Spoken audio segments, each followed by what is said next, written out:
Chapter 4189. Wow, it's so high. Then, she couldn't hear anything else. The wind on the sea was strong.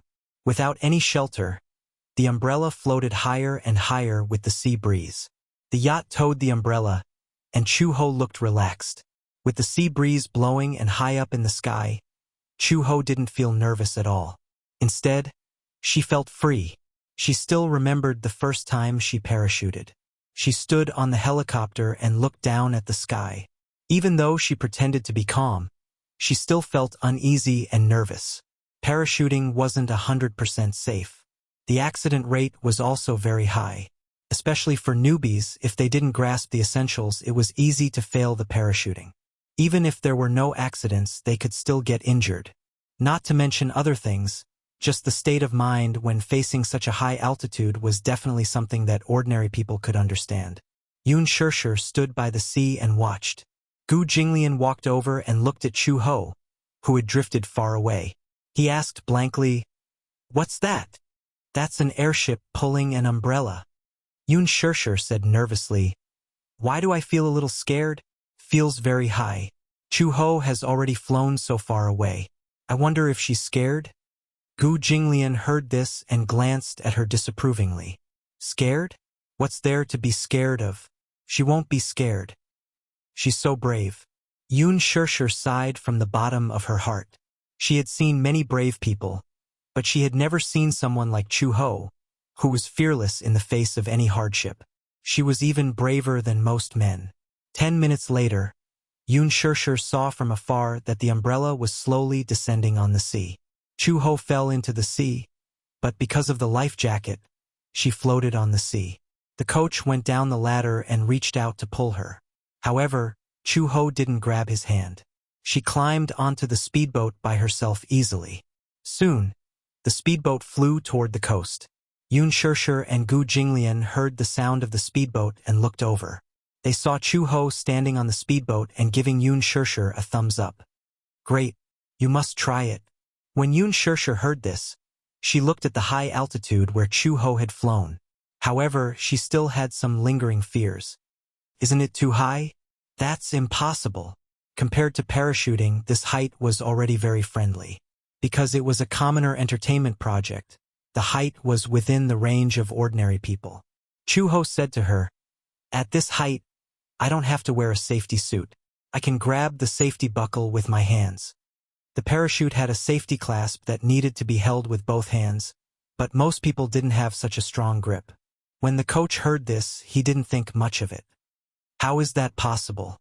You won't be able to hold it at such a high altitude. If you fall from tens of meters to the sea, it'll be no different from falling from a tall building." Yoon Shirshir laughed and said, "Chu-ho, that's too dangerous." "It's true," Chu-ho said seriously. "When I used to practice parachuting, I was still a new recruit. There was once when my safety suit wasn't buckled properly and I fell in midair. I only landed safely by holding onto the safety clasp." When the coach heard this, he was shocked. Chapter 4190. If she wanted to make it to the ground, not only would she need an amazing arm strength, she would also need an amazing grip. This was something that even the top Special Forces soldiers would find difficult to achieve. How could a woman like her do it? Moreover, he had never seen a woman skydiving before. The coach thought that skydiving was Chu-ho's personal hobby, so he said, "Amateur skydiving is different from this. It's not amateur." As Chu-ho said this, he turned to Yoon Shirshir and said, "Don't worry. As long as the safety measures are taken, you will be able to take off and land safely." The coach still didn't believe him. Instead, he said provocatively, "I don't believe you just because you say so. If you're so capable, why don't you try it?" Before he could react, Gu Jinglian glared at him coldly, exuding a sharp aura. How dare he provoke him? The coach caught a glimpse of Gu Jinglian's sharp gaze and jumped in shock. He was slightly intimidated by his gaze. However, Chu-ho said, "Why should I try it? Why did she have to do meaningless things and take unnecessary risks for the sake of being brave? There was no need." The coach also felt that it was pointless. He said resentfully in decent Chinese, Come on, next." He picked up the life jacket and gestured at Yoon Shirshir. Yoon Shirshir was about to walk over when Chu-ho reached out and said to the coach, "Let me put it on for her." Earlier, the coach had secretly groped Chu-ho's chest when she wasn't paying attention. Fortunately, she reacted in time and blocked his hand. Fortunately, Gu Jinglian didn't see this. Otherwise, this man's hand would have been broken. Chu-ho was worried that Yoon Shirshir would be taken advantage of. So she snatched the life jacket from his hand and said to Yoon Shirshir, "I'll put it on for you." The coach saw this and became worried. "No, you're not professional. If you don't do it well, it will be dangerous. I know this better than you. I'm the coach. I'm responsible for your safety." The coach did not dare to take the risk. He had signed an agreement with the hotel. If the tourists who played the game in his hands were in danger, he would face the risk of going to jail. Chu-ho glared at him and said, "I said you don't have to be responsible, so you don't have to be responsible." With that, she turned around and said to Yoon Shirshir, "Do you believe me or her?" Chu-ho thought that Yoon Shirshir would more or less hesitate, but Yoon Shirshir said without hesitation, "Of course I believe you." When Chu-ho heard this, he was slightly taken aback. Then, he smiled in relief. There was a feeling of being trusted. It was a good feeling. The coach was still a little reluctant. He did not know what Chu-ho had done in the past or what he had experienced, so he did not believe him at all. Gu Jinglian, on the other hand, was impatient. He knew that this work was child's play to Chu-ho. Chu-ho was so insistent on taking safety measures for Yoon Shirshir, so it must be for her safety. Hence, he waved at the coach impatiently and said, "I told you to get lost. Don't interfere and stop talking nonsense." The coach was intimidated by Gu Jinglian's authority, so he did not dare to rebut him. However, he still emphasized, "You have to be responsible for all the consequences of your actions." With that, he walked onto the yacht and tidied up the ropes. Chapter 4191. Chu-ho looked up in surprise. She didn't know how she had seen through her kind intentions. Yoon Shirshir glanced at the coach and said helplessly, "I saw him trying to take advantage of you just now, but you blocked him, right?" She knew at a glance what Chu-ho was thinking. She was afraid that she would be harassed by the coach. However, Chu-ho was more reserved and reserved. She always did things quietly and didn't like to flaunt herself. Yoon Shirshir was touched.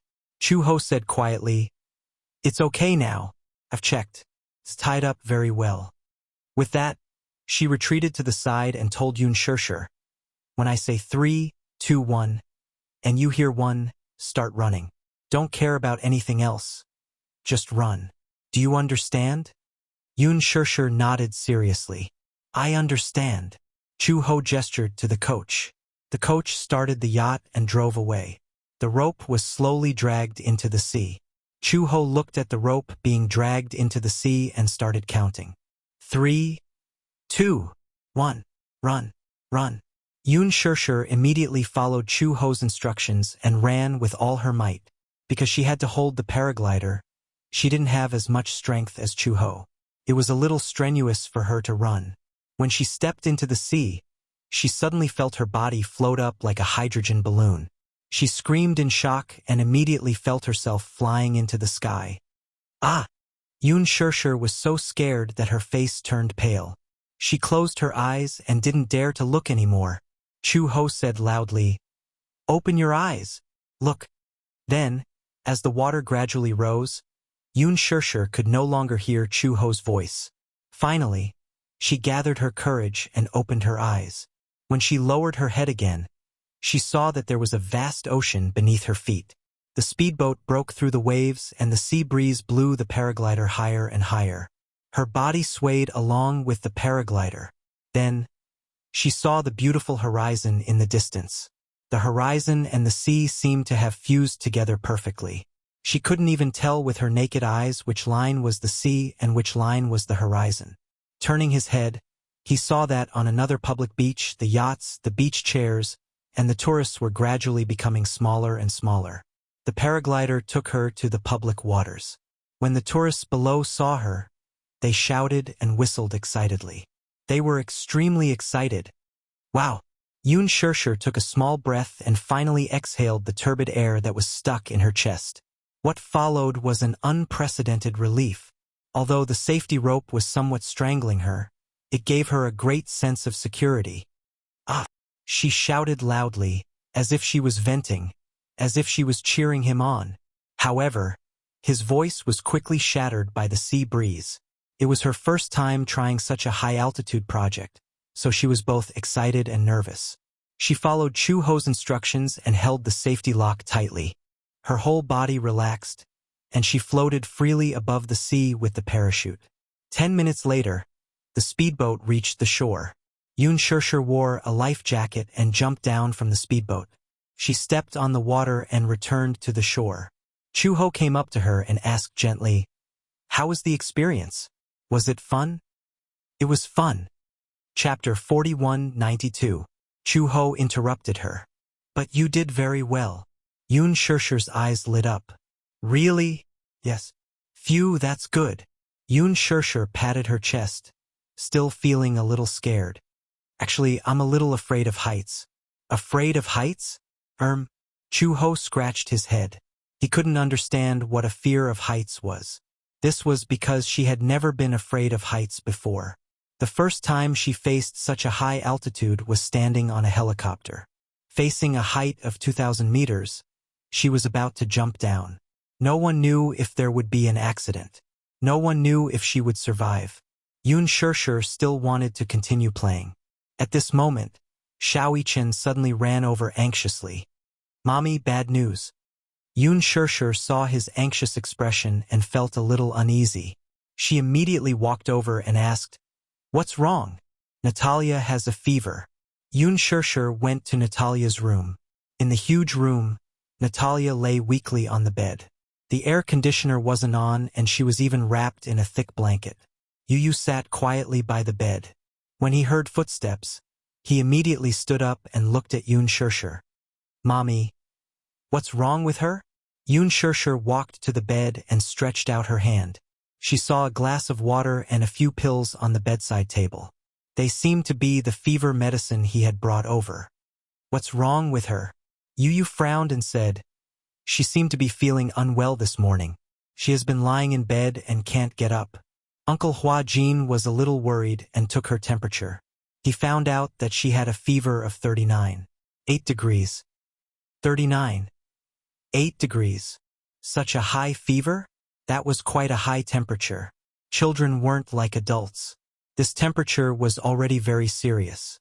Yu continued, "Uncle Hua Jin said that he might have gotten a fever because he was exposed to the sea breeze for too long last night. Natalia doesn't seem to have a good constitution. She gets sick easily, so she's probably suffering from the cold." "How could this be?" Yun Shirshir frowned. Yueyao was younger than Natalia. Even Yueyao was fine. Why did Natalia have a fever? Moreover, the sea breeze on the beach last night was not that strong. Moreover, the weather here was so hot. How could he have a fever for no reason? Originally, I wanted to give her some fever medicine, but I don't know why she has a fever. I can't give her medicine recklessly.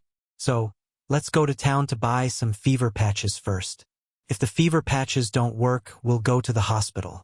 In the small town of Saipan, there was only a simple medical center.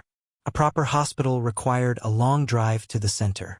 Hua Jin thought that he would first use the fever patch and take some medicine to observe the situation. If he got better, then he wouldn't need to go to the hospital. The hospital was not a good place. Natalia didn't like it. Could even be said that she was repulsed by it. Hua Jin initially wanted to take Natalia to the hospital, but when the groggy Natalia heard that they were going to the hospital, she reluctantly kicked off the blanket in protest. She refused to get out of bed and follow Hua Jin to the hospital.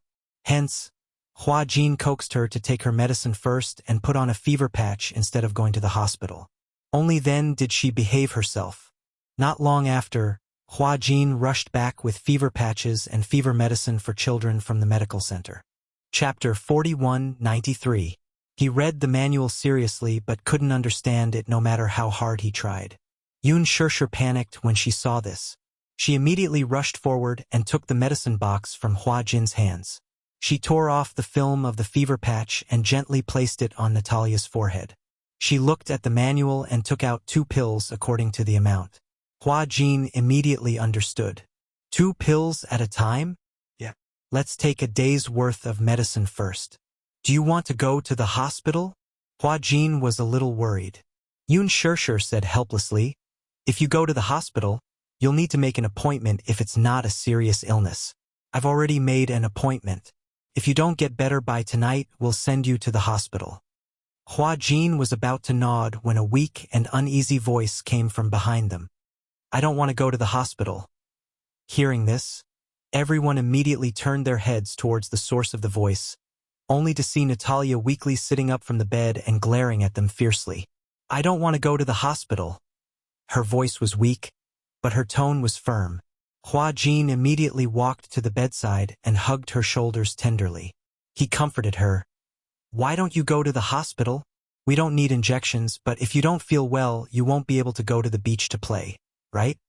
When she heard that they were going to the beach, Natalia's originally gloomy eyes brightened a little.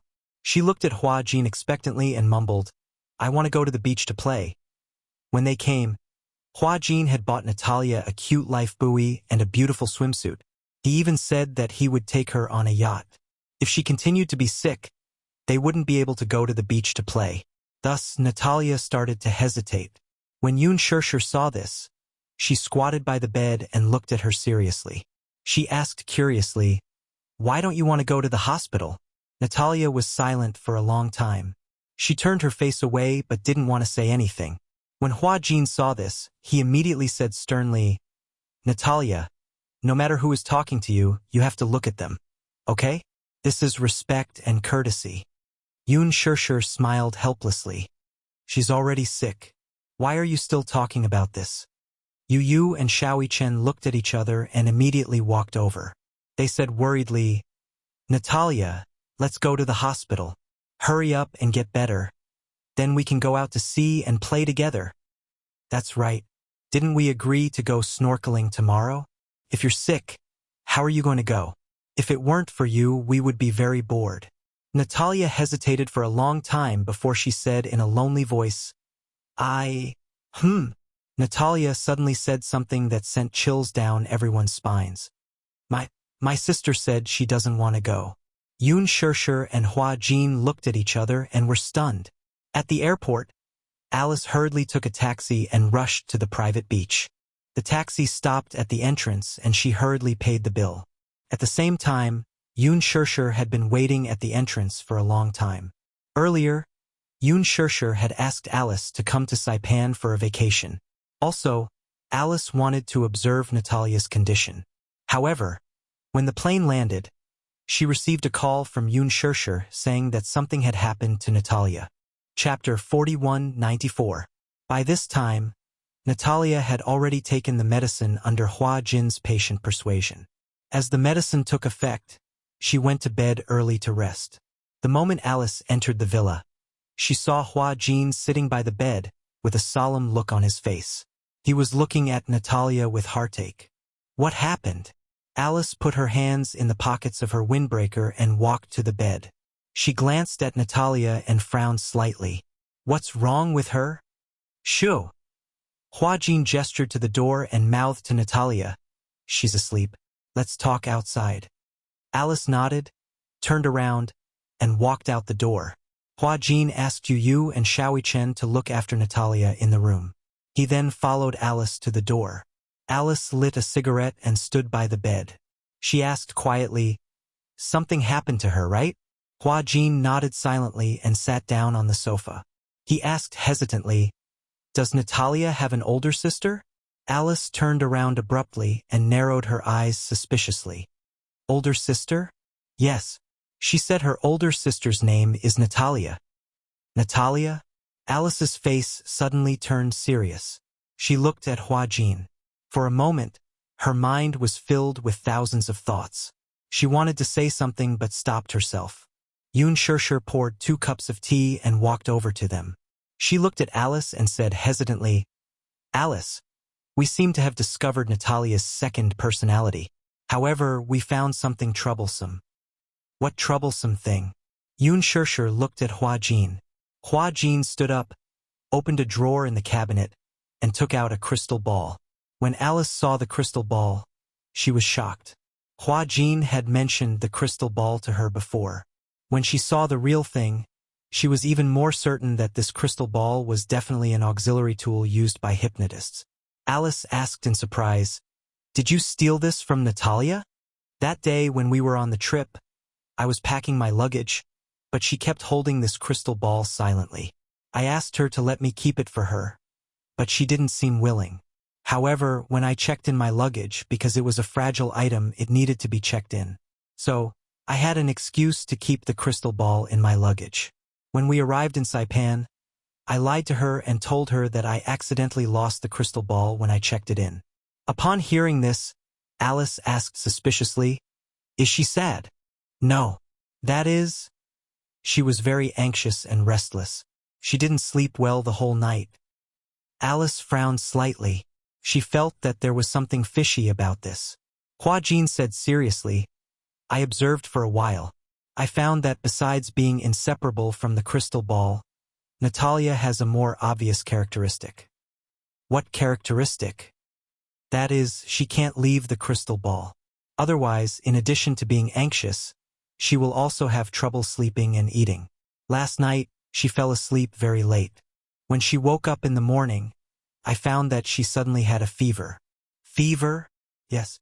Hua Jin said again, "More than 39 degrees. So high?" "I asked the family doctor to come over, but he said that it was just a superficial fever." "A superficial fever?" Yun Shirshir was also surprised to hear the term body surface fever. Chapter 41-95. Surface fever, as the name suggested, was measured based on the surface of the body. The temperature of the forehead or armpit was definitely above normal, but the temperature of the tongue was within the normal range. Therefore, a fever on the surface of the body was definitely an abnormal phenomenon. This temperature was not normal at all. In other words, there was absolutely no problem with her physiological temperature. Surface fever was mainly due to a lack of blood and qi. Insufficient blood and qi caused the metabolism of the blood to slow down. The low temperature caused the blood vessels to contract and the blood flow to weaken. At the same time, it could also be due to the poor blood circulation in the brain. It could also be due to excessive fatigue or excessive toxins in the body. In other words, poor sleep quality was the main reason. Poor sleep quality? Hua Jin said, "I lied to her that I lost the crystal ball. I could see that she was very depressed. She usually hugs the crystal ball to sleep, so I suspect that there is definitely something wrong with the crystal ball." Because he suspected that there was something wrong with the crystal ball, Hua Jin wanted to give the crystal ball to Alice to study.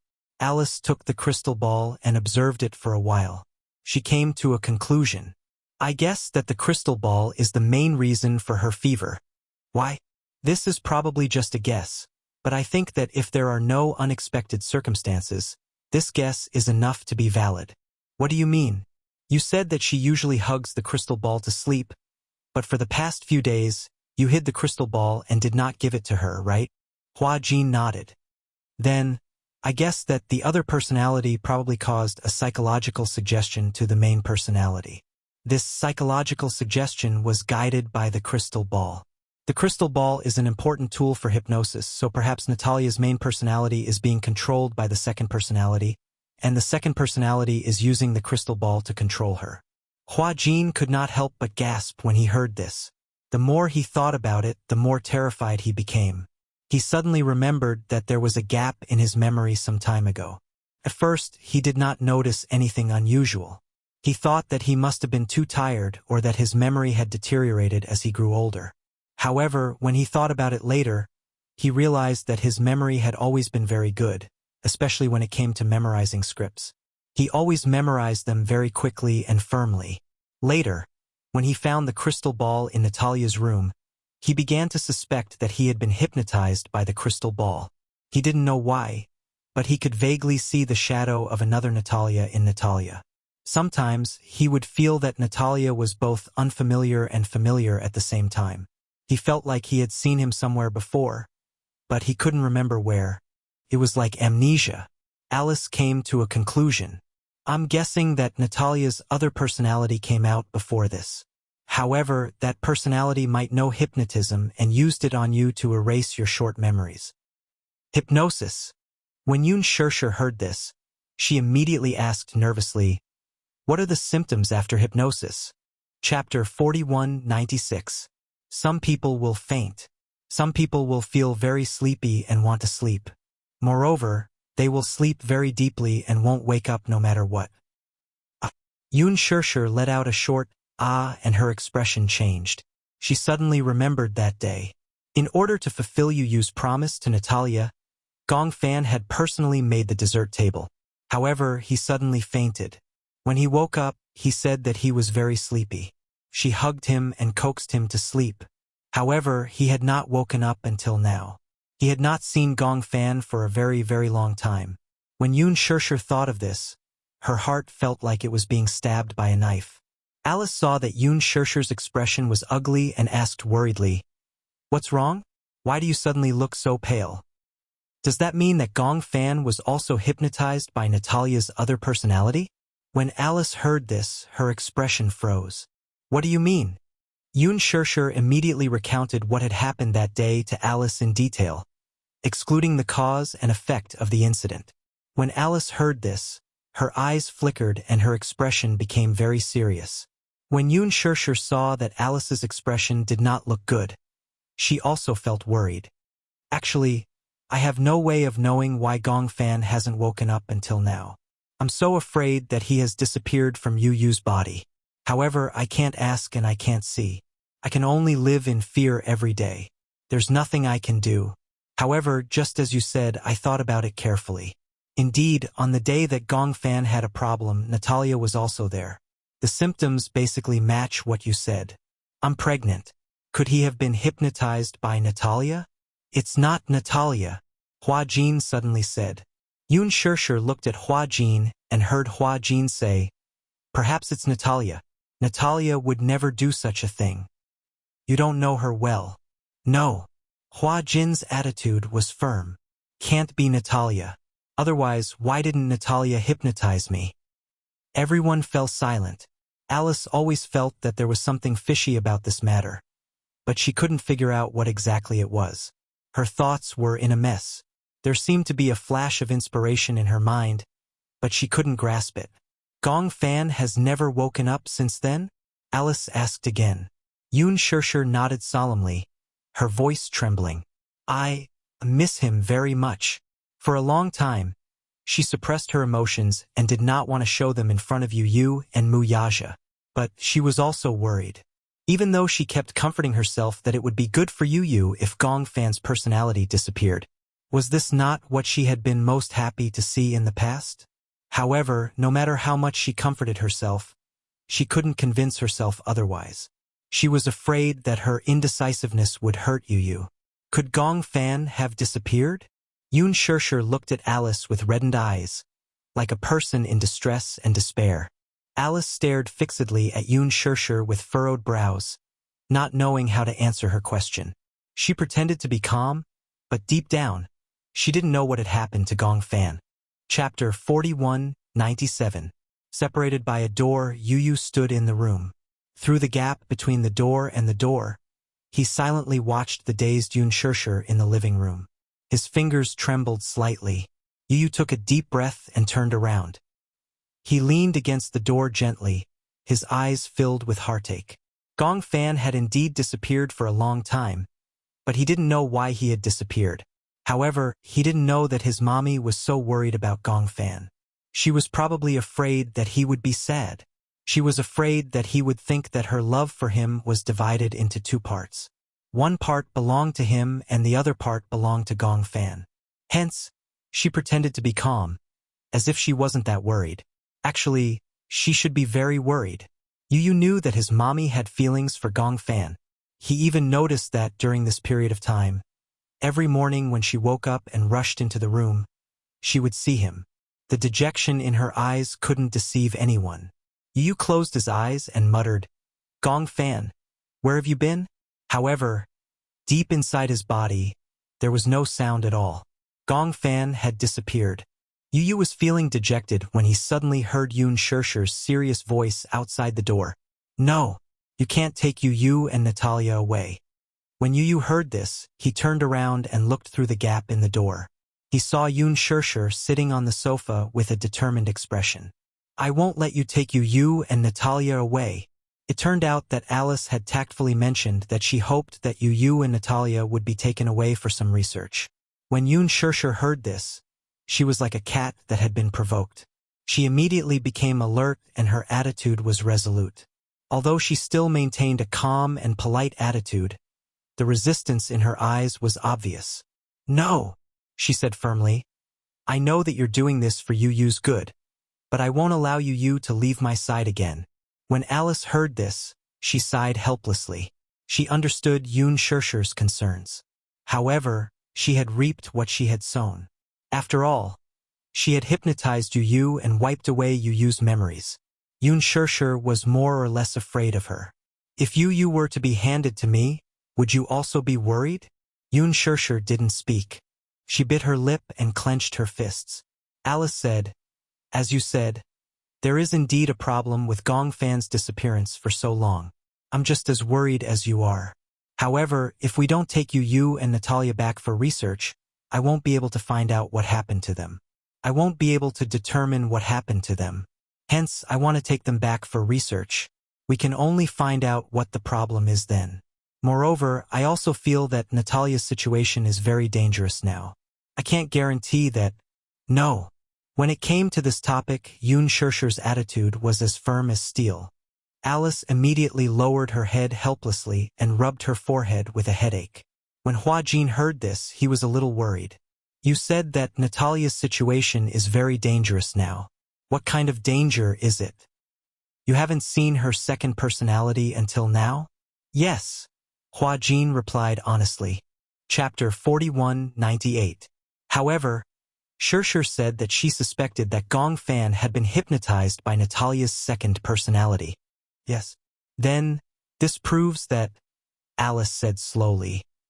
This is a personality who knows how to disguise herself. In other words, she might have appeared before, but you didn't realize that she had successfully deceived you and hypnotized you while pretending to be Natalia's personality. Everyone fell silent. These words were a little scary when they thought about it carefully. If it was really as Alice said, if that personality was good at disguising herself, then it would be too scary. Hua Jin didn't know why, but he was a little lost. It would have been better if Alice hadn't said that. Now that she said that, he suddenly remembered that indeed. Sometimes, when Natalia appeared in front of him, she gave him a very strange feeling. Now that he thought about it carefully, that personality might be Natalia, but she had disguised herself as Natalia. Perhaps he just didn't realize it. Thinking of this, Hua Jin couldn't help but feel a little uneasy. He suddenly raised his head and asked seriously, do you think that there is such a possibility? Alice listened carefully. Perhaps, Natalia's second personality has already appeared. Perhaps I've seen it before. However, she used this crystal ball to hypnotize me and Gongfan at the same time. We've all forgotten that memory, so we don't know anything about it, and we don't know that she once existed. Then, is it possible that she used this crystal ball to indirectly hypnotize Natalia and control her so that she could freely change her personality? When Alice heard this, she didn't show too much surprise on her face. In other words, Hua Jin continued his analysis with Alice. Now that I've put away this crystal ball, Natalia has a feeling of anxiety. I've looked up information about hypnosis. If a person is hypnotized for a long time and the hypnosis is interrupted, the person's mind will become extremely anxious and reject the hypnosis. It can even lead to drowsiness, illness, and the deterioration of various immune systems. Alice nodded and felt that his analysis was very pertinent. I also have the same suspicion. So, because of this, I want to bring both of them back for observation for a period of time. Otherwise, I won't be at ease. However, as you can see, if I really bring both of them back, Shirshir won't be at ease. Everyone fell silent again. Not only Yoon Shirshir, but even Hua Jin was worried that Natalia would be in danger if she was taken away by Alice. After spending some time together, it was impossible to say that Hua Jin didn't have any feelings for Natalia. He couldn't bear to hand Natalia over to Alice. It was too risky. His heart would ache. He couldn't even imagine Natalia being trapped in the laboratory and subjected to those inhumane experiments. However, if he kept Natalia by his side, he couldn't guarantee that Natalia's condition would be stable. What should he do? Hua Jin was also in a dilemma. He raised his head and looked at Yun Shirshir. He saw that she was in a daze, but he didn't know what she was thinking. Chapter 41:99. Alice clenched her fists and suddenly looked up. Her expression was firm, as if she had made a big decision. She said firmly, "Since you can't bear to part with you, then I'll come over. If Hua Jin doesn't mind, I'll settle down in his house. On one hand, I can take care of Natalia and observe her. On the other hand, I can monitor Yu's condition. This way, you won't be separated from your son. What do you think?" Hua Jin and Yun Shirshir were in disbelief when they heard this, especially Yun Shirshir. She found it hard to believe that Alice would leave everything in Hurricane to take care of Natalia. "You, what about your work at Hurricane? What are you going to do?" "What else can I do? I can only run from side to side. Otherwise, I won't be able to rest assured about Natalia and Yu. This is the only way." Alice said it casually. However, Yun Shirshir knew from Gong Jie that although Alice was young, she had achievements that did not match her age. Hence, she had a lot of work to do at Hurricane. Was she willing to leave everything behind to take care of Natalia and Yu? Yun Shirshir felt a little guilty. Hua Jin was also a little hesitant. "Are you sure? I heard that you have a lot of work to do. You can't be running back and forth all the time, right?" "It's fine." Alice sighed deeply. "Actually, I can understand Shirshir. After all, Shirshir is a little traumatized by my hypnotism. I understand that she doesn't dare to take the risk. But I can also understand you. But I'm still surprised that you and Natalia have such deep feelings for each other in such a short time." Hua Jin smiled embarrassedly when he heard this. He said helplessly, "I just feel a little sorry for her. I want to give her a good childhood. At least she doesn't have to spend all her time in the hospital." Upon hearing this, Alice's gaze warmed, but she couldn't help but tease. "Are you being so careful because Gong Jie threatened you? I'm afraid that if I don't take good care of Natalia, Gong Jie will blame me." Hua Jin hesitated for a long time and had to admit, "Well, that's one of the reasons. Gong Jie said that if I didn't take good care of Natalia, he would kill me." "Who?" It was as if a cold current had blown past. Alice and Yun Shirshir looked at each other awkwardly and remained silent for a long time. They had almost been touched by the father-daughter relationship between Hua Jin and Natalia. But now, in the end, Gong Jie's threats were more effective. It was obvious that to Hua Jin, Gong Jie was a demon king. Even though he was afraid of Gong Jie, he still treated Gong Jie's words as an imperial edict. Alice resisted the urge to laugh and asked curiously, "You are that afraid of him?" "You can't say that I'm afraid." Hua Jin said carefully.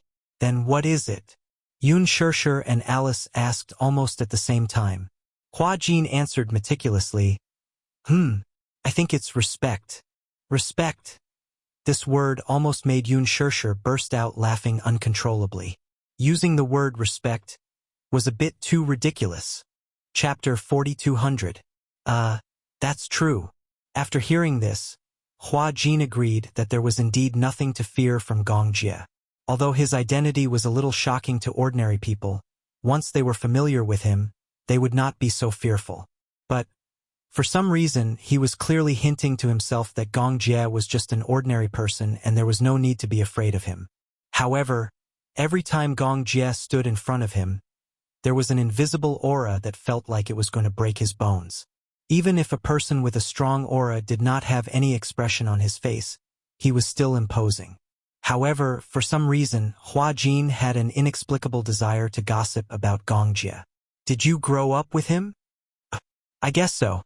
When I met him, he was still a young and inexperienced teenager. However, after being in Hurricane for so many years, I heard his father gossip about what he was like when he was young." Yun Shirshir was also interested. She and Gong Jie were separated when they were young and only reunited after a long time. Therefore, she was very interested in Gong Jie's childhood. What was Gong Jie like when he was young? Alice narrowed her eyes and frowned slightly. She thought hard for a long time but did not know where to start. How should I put it? Yun Shirshir gave her a clue. When did Xiao Jie return to the Gong family? Alice was stunned. After hesitating for a long time, she said, I remember old master mentioning that when Gong Jie returned to the Gong family, there was an accident. I think you should know about that accident, Shirshir. Because of a car accident, when old master brought Gong Jie back, he seemed to have lost that part of his memory. He only remembered that he had an older sister. According to him, the rest of his memories were blurry. When he returned to the Gong family at a young age, he lost his mother and older sister because of a car accident. However, that accident was like a dream to Gong Jie at that time. When he returned to the Gong family, the little fellow did not know how to cry, nor did he know how to make a fuss. Later on, after a long period of hunger strikes, he became malnourished. Thus, he was put on an intravenous drip.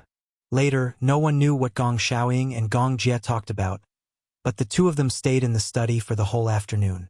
Gong Xiaoying took a bottle of whiskey and gave it to the little guy. At that time, the attendants were terrified. The Gong Jie was a noble young master. There were many people who tried to stop the Gong Xiaoying from giving alcohol to such a young child. However, with Gong Xiaoying's expression, no one could stop him. She only knew that Gong Jie was drunk that day. He was drunk, but he didn't make a fuss. He just sat on the sofa stubbornly. His eyes were red, and his tears dripped onto the carpet, wetting his eyelashes. The more he drank, the harder he cried. He sobbed for his mommy and sister. Gong Xiaoying had no choice but to tell him the cruel truth. His mother was dead, and so was his sister. All of a sudden, it was as if the floodgates had been opened. The little guy cried the whole night. The next day, he started to have a high fever and almost contracted pneumonia. When the fever subsided, he finally woke up from his muddle-headed state. However, his temperament had changed greatly.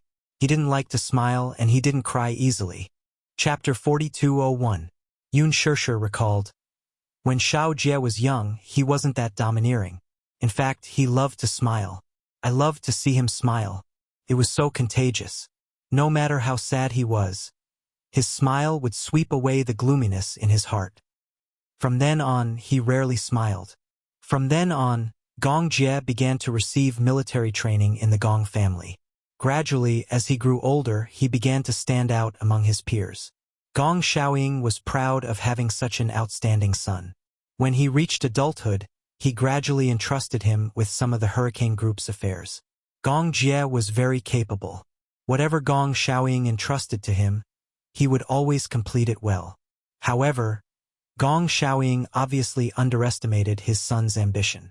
As the saying goes, the younger generation will surpass the older. This saying was true. Gong Jie's ambition would only be greater than Gong Xiaoying's, not less than Gong Xiaoying's. The Gong family consisted of the main family and many other branches. In such a large family, it was inevitable that the juniors of Gong Jie's age would have their first awakening of love when they were young.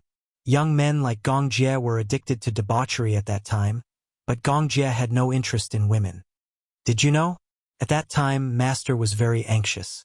He thought that his son's orientation was abnormal. That's why he's been hinting to Gong Jie to find a girlfriend. For some reason, Hua Jin's eyelids twitched violently when he heard Alice's words. He didn't dare to look into Alice's eyes. He thought to himself, could it be that Gong Jie really had no interest in women? Yun Shirshir was also worried. I also feel that Xiao Jie has no interest in women, but that shouldn't be the case, right? A straight man like him shouldn't like men. After pausing for a moment, Yun Shirshir changed the topic. However, even if Xiao Jie likes men, I will support him. As long as it's someone he likes, I will support him unconditionally. Cough. Hua Jin happened to be drinking water and choked at the wrong time. Yun Shirshir looked at him and rebuked. You can even choke on water? Nothing. Hua Jin quickly added. I was scared by you. However, Gong Jie definitely doesn't like men. Are you sure? Alice disagreed. Most of the men I've seen think with their lower bodies. Logically speaking, adult men should have physiological needs that other men have, right? Even if he didn't talk about feelings, it was too illogical that he didn't have a woman after so many years. Anyway, everyone in the Gong family thinks that he's abnormal. This might not necessarily be the case. Some men have better self-control. Haha. Alice couldn't help but say, "You really don't understand men. Could it be that you've never had a woman before?" Hua Jin looked away guiltily. He had a woman. However, he had never been willing to have one. Speaking of which, he didn't seem to have any special feelings for a woman. Lin Shuya was one thing. When it came to Lin Shuya, he only had a sense of routine. When he was on the same set as Yun Shishir, he had interacted with her a lot. He had thought that Yun Shishir's ignorant feelings were probably just love. In fact, it was just a kind of dependence that longed for a family member. Chapter 4202.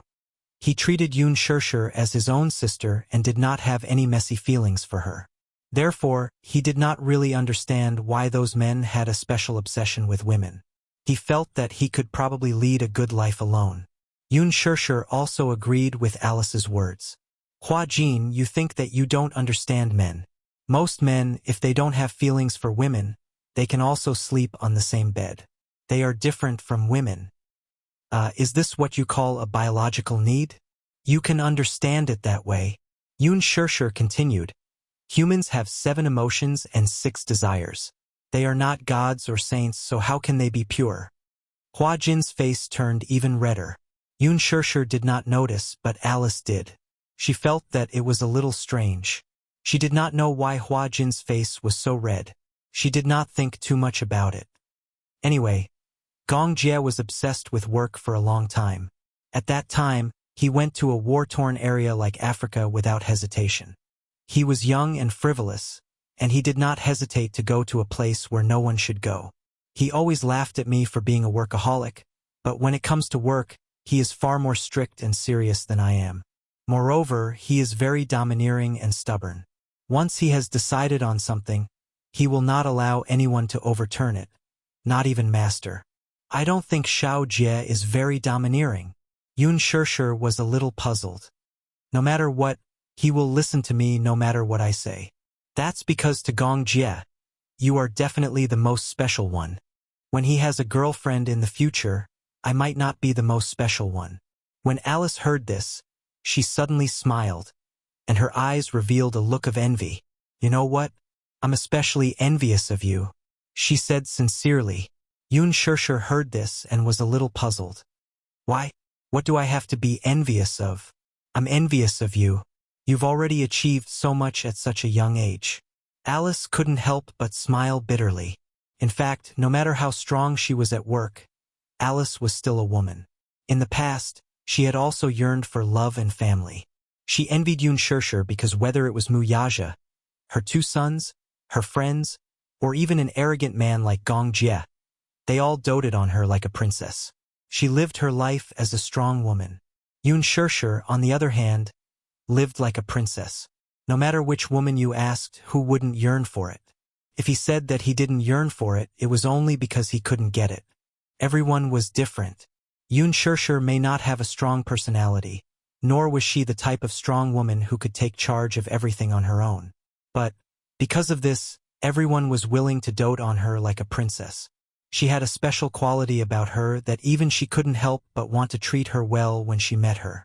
It was probably because there was a kind of nobility in her bones. It was just that this noble temperament was very gentle. No matter who it was, she could get along well with them. She had no sharp edges and was as gentle as water. Even Chu Ho, who was born with a weak brain, liked Yun Shishir. Alice yearned for a family, but the key word family was too distant for her. Chapter 4203. The topic of the 3 of them changed from Gong Jie to Alice. Yun Shishir, on the other hand, was very curious. Half jokingly and half seriously, she asked if Alice had a boyfriend.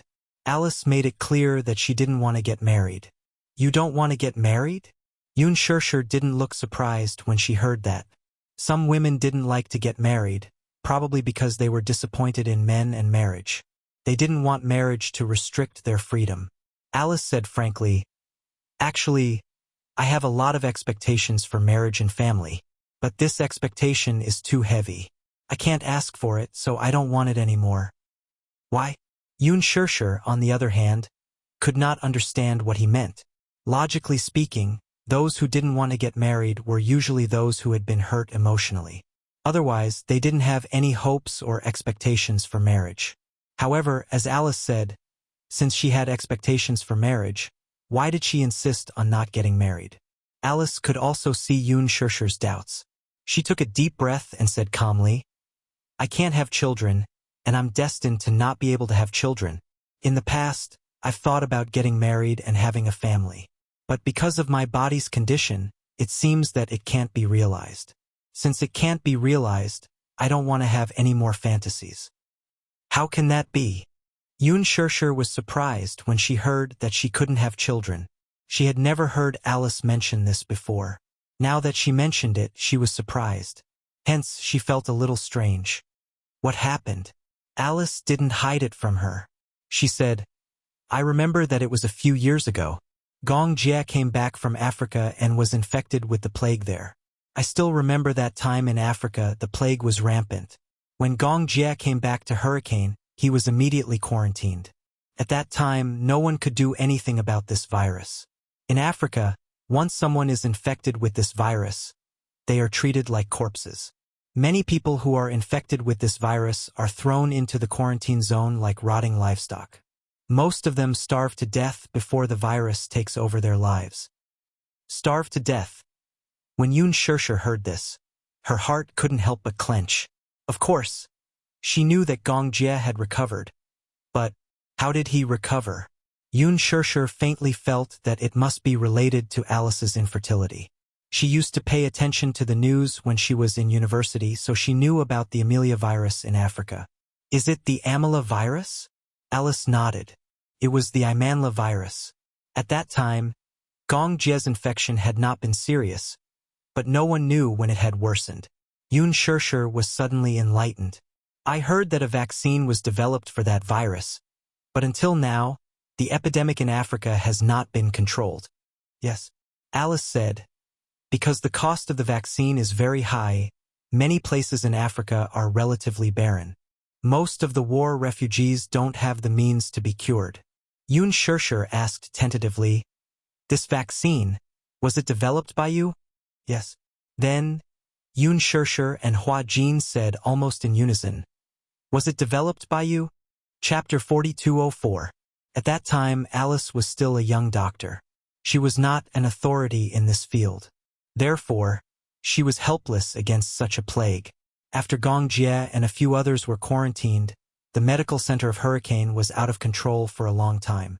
No one knew how terrible this virus was. It also meant that no one knew how long Gong Jia could survive after being infected with this plague. Many of the mercenaries who came back from Africa with him and were infected with this virus did not survive. Therefore, Alice was very nervous at that time. More importantly, in the end, even though the preliminary vaccine had been obtained, no one dared to put it into use without testing it first. No one dared to test it on Gong Jia's body. Therefore, at that time, Alice did not know what she was thinking. She appeared in the laboratory and calmly proposed the idea of using herself as an experiment subject. Everyone was overjoyed.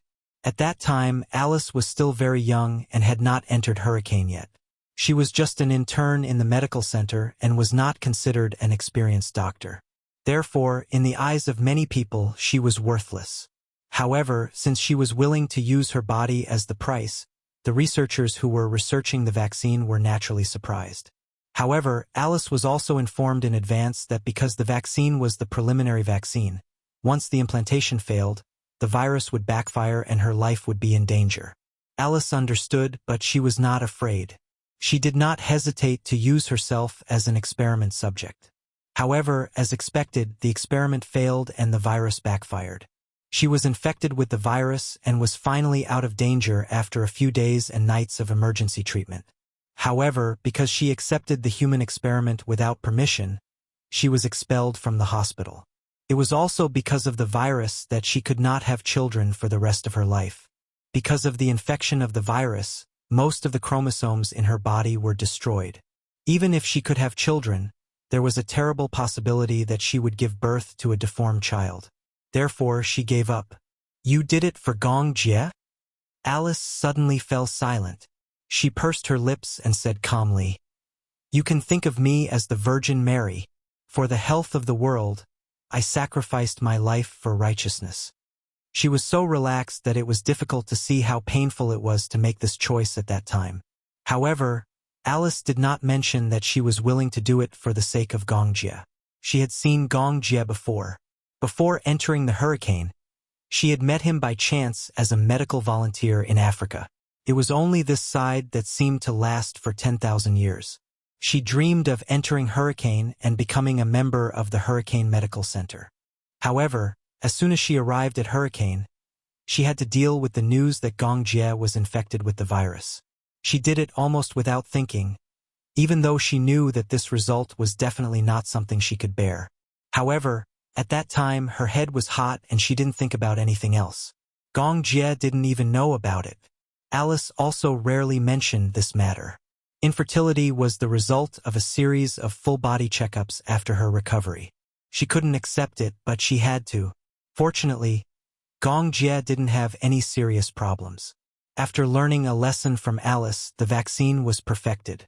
Therefore, Gong Jie recovered very well. Chapter 42:05. This was enough to make Alice feel gratified. At least Gong Jie was doing well. She liked Gong Jie. Although it wasn't love, this kind of liking was enough for her to give her all. However, she had never confessed her love for Gong Jie to anyone. It wasn't that she didn't think that she was worthy of Gong Jie, but she knew that Gong Jie had no interest in her.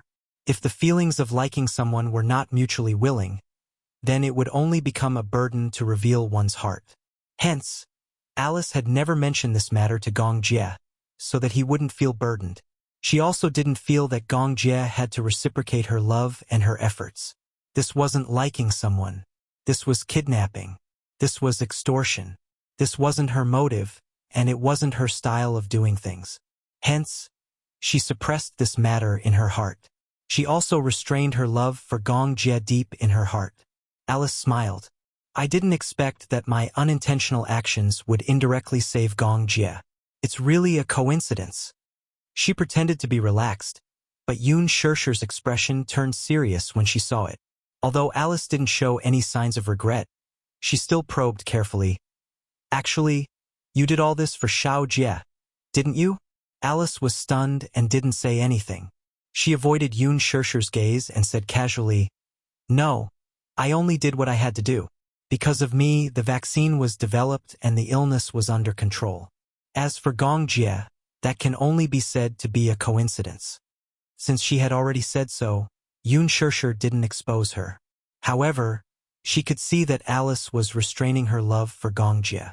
She was almost certain that Alice had ended up infertile because of Gong Jie. However, she could understand Alice's feelings even if she didn't say it out loud. Because, if it was a love that was destined to fail, once spoken, it would become a burden. Alice didn't want to put any burden on Gong Jie. Thus, she looked calm and collected, carefully protecting her last bit of dignity. She didn't want her liking to become a kind of demanding and pitiful. Actually, it's not a big deal to be infertile. Alice pursed her lips and said seriously, If there is a chance in the future, I can meet someone I like who also likes me. If he doesn't mind, we can adopt a child and treat her as our own. At least, I can fulfill my dream of being a mother. Even if she is not my biological child, I will still treat her as my own. She already had a plan. However, that was a matter for the future. Alice stood up and said to Yun Shishi, I'm going to check on Natalia. In this way, it could be considered as a covert way of avoiding the topic. It was obvious that she wasn't willing to talk much about this matter. Yun Shishi and Hua Jin also tacitly agreed and stood up with her. The three of them entered the room. At that moment, Yu was sitting in front of the bed and Xiao Chen was leaning against the sofa. He was obviously sleepy and had fallen asleep. However, He was a light sleeper and had originally closed his eyes to rest. When Alice walked in just now, he woke up with a start. Xiao Chen opened his eyes and saw that it was Alice and Yun Shirshir. He stood up and said, "Mommy." Alice, you're here too. Chapter 4206. How's Natalia? Yu said. Her fever seems to have subsided a little. It's not as serious as before. Let me take a look. Alice walked over and took out her thermometer. She scanned her body and the temperature was 39 degrees Celsius. This meant that her fever was slowly subsiding. She relaxed her eyebrows. It seems that her fever is subsiding. Yun Shirshir also heaved a sigh of relief. Hua Jin was still worried. Will it relapse? I don't know. Alice shook her head. My initial suspicion is that she has a fever on the surface of her body. There's no inflammation, no virus infection, and no signs of a cold or fever. I'm guessing that she probably hasn't slept well for a few days. Her body is weak, so it's just a fever on the surface of her body. She should be fine after more rest. Hua Jin was relieved to hear this. Yun Shirshir asked worriedly, Are you sure you're all right now? 39. 8 degrees Celsius. This number scared me. Yu's body was weak when he was young, but he didn't have such a high fever. Alice comforted her. Don't worry, she'll be fine. If anything happens, I'll ensure her safety. Since I'm here today, I don't plan to leave. Don't worry and have fun. It's rare that you have a break, so you should enjoy it. Leave Natalia to me. Hua Jin couldn't help but feel worried when she said this. He said sadly, I don't have the mood to play anymore seeing her like this. It's okay. I'll stay here to keep her company. Alice nodded. Don't worry. She'll have a good night's sleep. If there are no accidents, her fever should be gone by tomorrow. That's good. With Alice around, Yun Shirshir was relieved. She noticed that Yu's eyes were glued to Natalia, so she walked over to him and squatted down gently. She said seriously, Stay here and take good care of Natalia, okay? Yu looked at her and then at Alice. Suddenly she said, Since Alice is here, she will take good care of Natalia. I want to accompany Mommy. Yun Shirshir was a little surprised when she heard this. She was not surprised that Yu liked to stick to her since she was young. But at some point, Yu also started to become independent.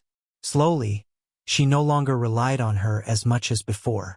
She originally thought that Yu wouldn't bear to leave Natalia and would stay to take care of her.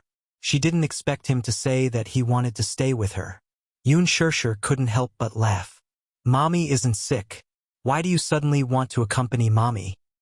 Mommy doesn't need Yu to accompany her if she's not sick? Yu suddenly stuck to her and held her hand.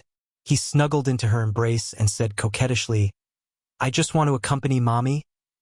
It was rare for Yu to act coquettishly. Whenever he acted coquettishly, it was as if he had returned to the time when Yu was 6 years old. He wanted to stick to her all the time, like a little tail that couldn't be shaken off. Yun Shirshir's heart instantly softened, and her heart collapsed. She gently lifted Yu up. He was already more than 10 years old. When she lifted him up, he instantly rested his head gently on her shoulder, just like when he was young. Yun Shirshir didn't know why, but she could sense a sense of helplessness from him. She was so sensitive. Hence, she felt that Yu was in low spirits today. Chapter 4207. It's nothing. Yu's voice was muffled. It was not loud, but it sounded weak. I want to be with Mommy. Yun Shirshir's eyelids suddenly twitched. She frowned slightly. She could vaguely sense that Yu might have overheard her conversation with Alice. But even though she had lowered her voice, Yu might have heard it and kept it in his heart. Would he think that she was worried about Gongfan and no longer regarded him as the most important person? Yun Shirshir did not know how to comfort him. She hugged Yu tightly and smiled at Hua Jin and Alice. Then, she carried Yu and turned to leave. There was a long silence on the way back. It was only when they were about to enter the villa that Yu asked softly, Mommy, are you worried that Gongfan will never come back? Yun Shirshir was stunned when she heard this. It was only after a long time that she found her voice. I'm a little worried. After all, he hasn't appeared for a long time. It's really strange. Mommy, if he disappears forever, please don't blame me, okay? Yu was a little helpless and said honestly, I'm worried too. I'm afraid that he will suddenly disappear. I'm actually prepared to live with him, but I don't know why, but it's as if he suddenly disappeared and I can't find him. Yoon Shirshir did not know whether to laugh or cry when she heard this. Why would he think that? Why would you think that? Why would Mommy blame you for this? Yoon Shirshir knew that Yu had found out about her worries and helplessness. He felt guilty, helpless, and uneasy because of this. She felt helpless. She had not controlled her emotions well and made Yu so uneasy. Don't worry, Mommy didn't think too much. Don't be sad. Besides, isn't it a good thing that Gong Fan has disappeared? Does that at least mean that you've recovered? Yu nodded gently. Yoon Shirshir carried him back to the room and comforted him. Don't let your imagination run wild. Okay? All right. However, Yu was unwilling to return to the room. Instead, he said to Yoon Shirshir, Mommy, I want to go out to sea. Go to sea, yes. Let's go out to sea with Daddy and Xiaoi Chen. Okay? What about your sister? Younger sister, she's seasick. Moreover, the wind at sea is too strong, and the sun is too strong. Younger sister's skin is so tender. It's not worth it if it peels. Yes. Yoon Shirshir asked Muyaja to charter a boat, and the family of 4 went out to sea. The journey out to sea took a full day. Lunch was also held at sea. Lunch consisted of freshly caught fish that had not undergone too much processing. Everything retained its original taste and was delicious. When little Chen and Yu went out to sea, they sat back to back and fished by the side of the boat. Yoon Shirshir, on the other hand, hugged fresh coconuts and basked in the sun as she fell into a daze. When they returned in the evening, Yoon Shirshir went to check on Natalia. Fortunately, just as Alice had said, her temperature had dropped quickly. Although it had not returned to normal, it meant that she was getting better. Chapter 4208. After the holiday in Saipan ended, Alice went back to Hurricane to complete the procedures. For a long time, she had to travel back and forth between Hurricane and the country to monitor Natalia's condition. Alice settled down in the villa that Gong Jie had bought for Hua Jin and Natalia. However, after a few days of monitoring, Alice discovered something that could not be underestimated. That was, ever since she lost the crystal ball, Natalia suddenly became very anxious. At night, it was always very difficult for her to fall asleep. Even after she fell asleep through the sleep quality test, she would always have nightmares. The continuous nightmares always caused her to be in a half-awake state, and the quality of her sleep would be greatly affected. Therefore, it indirectly caused her to be anxious. This meant that the crystal ball had a mysterious effect on Natalia's body. Alice hesitated for a long time and finally decided to return the crystal ball to Natalia. Before returning the crystal ball to Natalia, she deliberately installed a hidden surveillance camera in the room. The video was directly transferred to Alice's phone through the phone, so that her situation could be monitored 24 hours a day. At first, Hua Jin objected to the idea. He did not think that Alice could use the surveillance cameras to monitor Natalia even if she was in such a state. Even a person with dual personality had the right to privacy. However, Alice did not agree.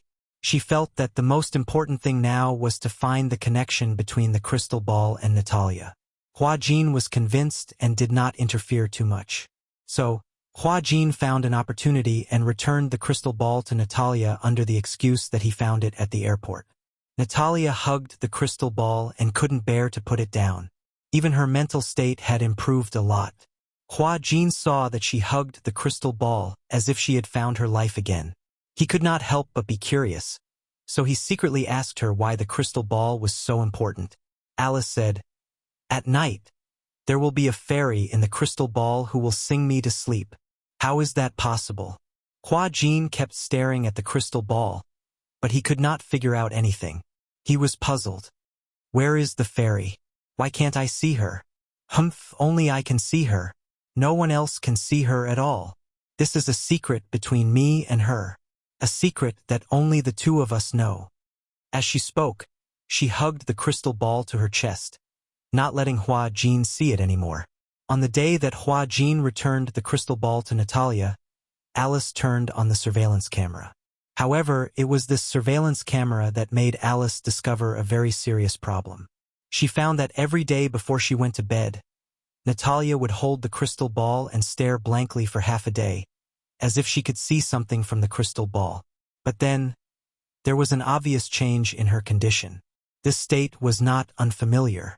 Alice knew very well that Natalia had been hypnotized into this state. How could this be? This was somewhat beyond Alice's knowledge. Logically speaking, even if it was hypnotism, it still required the hypnotist and the hypnotist to work together. Not one of them could be missing. The crystal ball was nothing more than an auxiliary tool. Chapter 4209. What was even more surprising was that Alice finally discovered Natalia's second personality during the surveillance. Natalia appeared. It was early in the morning. Alice set an alarm to wake up. Usually, Natalia would wake up at 8 o'clock, but Alice would set an alarm at 7 o'clock. She would wake up early and pay attention to Natalia's situation at all times. She clearly noticed that the moment Natalia opened her eyes, she became a stranger. She didn't know that there were surveillance cameras in the room, and she didn't know that her every word and action was being monitored by Alice. Not to mention her, even Hua Jin didn't know where Alice had secretly placed the surveillance cameras. In fact, Alice had placed the surveillance cameras very discreetly. There were a total of 10 corners in the entire bedroom, and they were secretly placed with surveillance cameras. One of them was at the head of the bed, directly facing Natalia's face. When she woke up, she didn't have Natalia's usual eyes, but a pair of cold eyes that Alice had never seen before. Cold, dark, and without a trace of the mortal world. This must be the second personality that Professor Romanka had induced Natalia. She first sat up from the bed, but she didn't put on her clothes immediately. Instead, she sat on the side of the bed for a while. Then, she walked to the desk and sat down. Then, she stared at the calendar for a long time. She seemed to be observing the date and something else. Alice looked at it seriously. She realized that other than the change in Natalia's eyes, there were more strange behaviors. Only then did she really believe that the person in front of her was Natalia's second personality, Natalia and not Natalia. This at least proved that Professor Romanka's creation theory was absolutely successful. Even if a person had a normal personality, they could still create a dual personality through acquired means. This result almost overturned the understanding of all researchers. Alice got up. At the same time, Hua Jin had also gotten up and was preparing breakfast. Natalia's breakfast had always been prepared by Hua Jin. Seeing that Alice had woken up, he was a little surprised and asked curiously, "Why are you up so early?" Although Alice got up early, she didn't have the habit of eating breakfast, so she didn't go downstairs every morning. Alice said to Hua Jin, "There's a problem." "What happened?" "I have a feeling that Natalia might have switched to a second personality today." "Just pretend you don't know." Hua Jin was slightly surprised, but before he could ask anything, Natalia had already come downstairs. Alice still had doubts about whether the woman was Natalia or not, so she still had her reservations. She assumed that the woman was Natalia for the time being, but she was still suspicious. When Natalia came downstairs, Alice observed her closely. From the angle of the surveillance camera, Natalia was cold and indifferent. She didn't even look like a normal child. But once she came downstairs, she showed Natalia's usual innocent expression. "Morning." She walked to the dining table and sat down obediently with an innocent expression on her face. "Are you still having ham and bread today?" Chapter 4210. "I don't want to drink milk anymore. I'm tired of drinking milk every day." She said so. Alice instructed Hua Jin to prepare yogurt without batting an eyelid. She asked, "Is yogurt okay?" "Yeah, that's fine too." Natalia nodded. From her expression, it seemed that she was no different from her usual self. However, Alice felt a chill run down her spine. The Natalia in front of her didn't seem to be any different from her usual self. However, Natalia's cold gaze when she got out of bed still left a deep impression on her. Could it be that all this was her disguise? Alice couldn't help but suspect. Was Natalia a good actress? Hypothetically speaking, this was the case. Natalia was familiar with Natalia's personality in everyone's eyes. Hence, she would deliberately imitate Natalia's every word and action. She even knew what Natalia liked. Yogurt, ham, comic books, swings. However, when Hua Jin placed the yogurt in front of her, Natalia was obviously a little hesitant. However, after a short while, she picked up the cup and took a sip. She knew Natalia's likes and dislikes. Hence, she played the role of Natalia without batting an eyelid. Alice acted as if nothing had happened. She didn't want to make her suspicious. A day passed and nothing seemed out of the ordinary. Natalia was obviously not close to her. After breakfast, she returned to her room. Through the surveillance camera on her phone, Natalia was sitting at her desk, obediently flipping through her comic book. She seemed to be enjoying it. She didn't seem to have changed much from before. Could it be that scene in the morning was her imagination? Alice wondered. Soon the day passed. Natalia went to bed early as usual. However, she keenly noticed that she did not hug the crystal ball before going to bed that day. Instead, she marked a circle on the calendar and went to bed early. Alice sneaked into her room while she was asleep. At that moment, the room was unusually quiet. Only the sound of Natalia's breathing could be heard. It was obvious that she had fallen asleep. After making sure that she was asleep, Alice flipped through the calendar. She was shocked to find that there were circles on the calendar. Not every day had one. On average, there were only 2 circles a week. At most, there were 3 circles. This phenomenon had existed tacitly for 2 months. Could she understand that this was a mark left by Natalia on the calendar? If Natalia was the one who woke up, she would leave a circle on the calendar as a mark. If that was the case, Natalia would appear about 9 times a month. These 9 times, however, Hua Jin did not notice it at all. Did this mean that Natasha's research was so godlike that even the people around her did not notice this detail? Alice couldn't help but feel terrified. So why did Natalia copy Natalia's every word and action? What was her purpose in doing this? Was to disguise herself? Could it be that this was a way to protect himself? Then, if the hypnosis was real, what was Natalia's purpose for hypnotizing Hua Jin and Gong Fan? More importantly, a child, even if it was a created second personality, what methods did she have to know hypnosis? Chapter 42:11. Before this, Alice had the habit of communicating with Hua Jin every day. Usually, it was over the phone to find out about Natalia's situation and changes. However, Hua Jin said that there was nothing out of the ordinary. That meant that there was a big problem.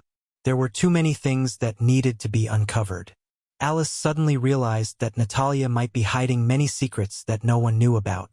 The next day, when Natalia woke up, Alice discovered through the surveillance that it was the other personality, Natalia, who had woken up, and not Natalia. As soon as she walked downstairs, she skipped over to Hua Jin and asked with a smile, "Can I go and play with you today?" You? Hua Jin was stunned. Now that Alice was not by his side, he did not know how to reply. He had no way of monitoring Natalia. Usually, the phone that was connected to the surveillance camera was kept by Alice. Hence, he had no way of knowing which personality the girl in front of him was. Can't I?" Natalia said with some regret. "Can't I go and play with him? I'm so bored here alone." Hua Jin smiled and said, "I can play with you. But you're not fun." Natalia sat at the dining table and held her head dejectedly. She pouted and said, "Also, with this auntie around, I feel very uncomfortable." Hua Jin knew that she was not close to Alice. It was not strange that she did not like Alice. Hence, he coaxed her, "I'll take you to play with brother Yu tomorrow. Okay? Don't." Natalia started to whine. "I just want to play with him today. Okay? Is something wrong with him?" "That's not it." After hesitating for a long time, Hua Jin finally nodded gently. "Okay, then, I'll take you there after breakfast." "Okay." Natalia clapped her little hands happily, looking very happy. "Then you must eat your breakfast obediently before I take you there." "All right." Natalia had just finished her breakfast when Alice came downstairs. For some reason, the smile on Natalia's face faded when she saw her. Coincidentally, she had also finished her breakfast. She immediately said to Hua Jin, "I'm full. I'm going upstairs to change." With that, she headed upstairs. Alice looked back at her and asked curiously, "Change clothes? Where is she going?" Hua Jin said, "She wants to play with you." Upon hearing this, Alice's face sank slightly. She quickly walked to his side and lowered her voice as she asked, "You agree?" "Yes." Hua Jin sensed that something was wrong with her expression and immediately became nervous. "What's wrong? Can't I?" "It's not that I can't. It's just that her condition is not stable now. I don't want her to interact with you." "Why?" Hua Jin found it strange. "I don't think there's anything wrong with her. Just because you can't see it doesn't mean it doesn't exist." Alice looked at him reproachfully. "Are you going to take her out now?" Hua Jin nodded hesitantly. "Yes." Alice sighed deeply and frowned. How could she let Natalia and Yu be alone together? Naturally, she was afraid that something would go wrong. Hua Jin studied her expression and asked tentatively, "Then, should we reject her?" Chapter 42:12. "Forget it." Alice waved her hand. "You've already promised her. If you don't go now, she'll definitely be suspicious. Forget it, I'll go with you and be more careful. Who knows, maybe I'll be able to observe something." Hua Jin listened and nodded. However, when the three of them were about to leave, Natalia saw that Alice was going with them and pouted unhappily. "Why does she want to go with us?" she muttered to Hua Jin. Obviously, she felt uncomfortable with Alice going with them. Hua Jin squatted down and asked her curiously, "Do you not like Aunt Alice?" Natalia turned around to glance at Alice and nodded sadly. "I don't know why, but I feel like she's spying on me."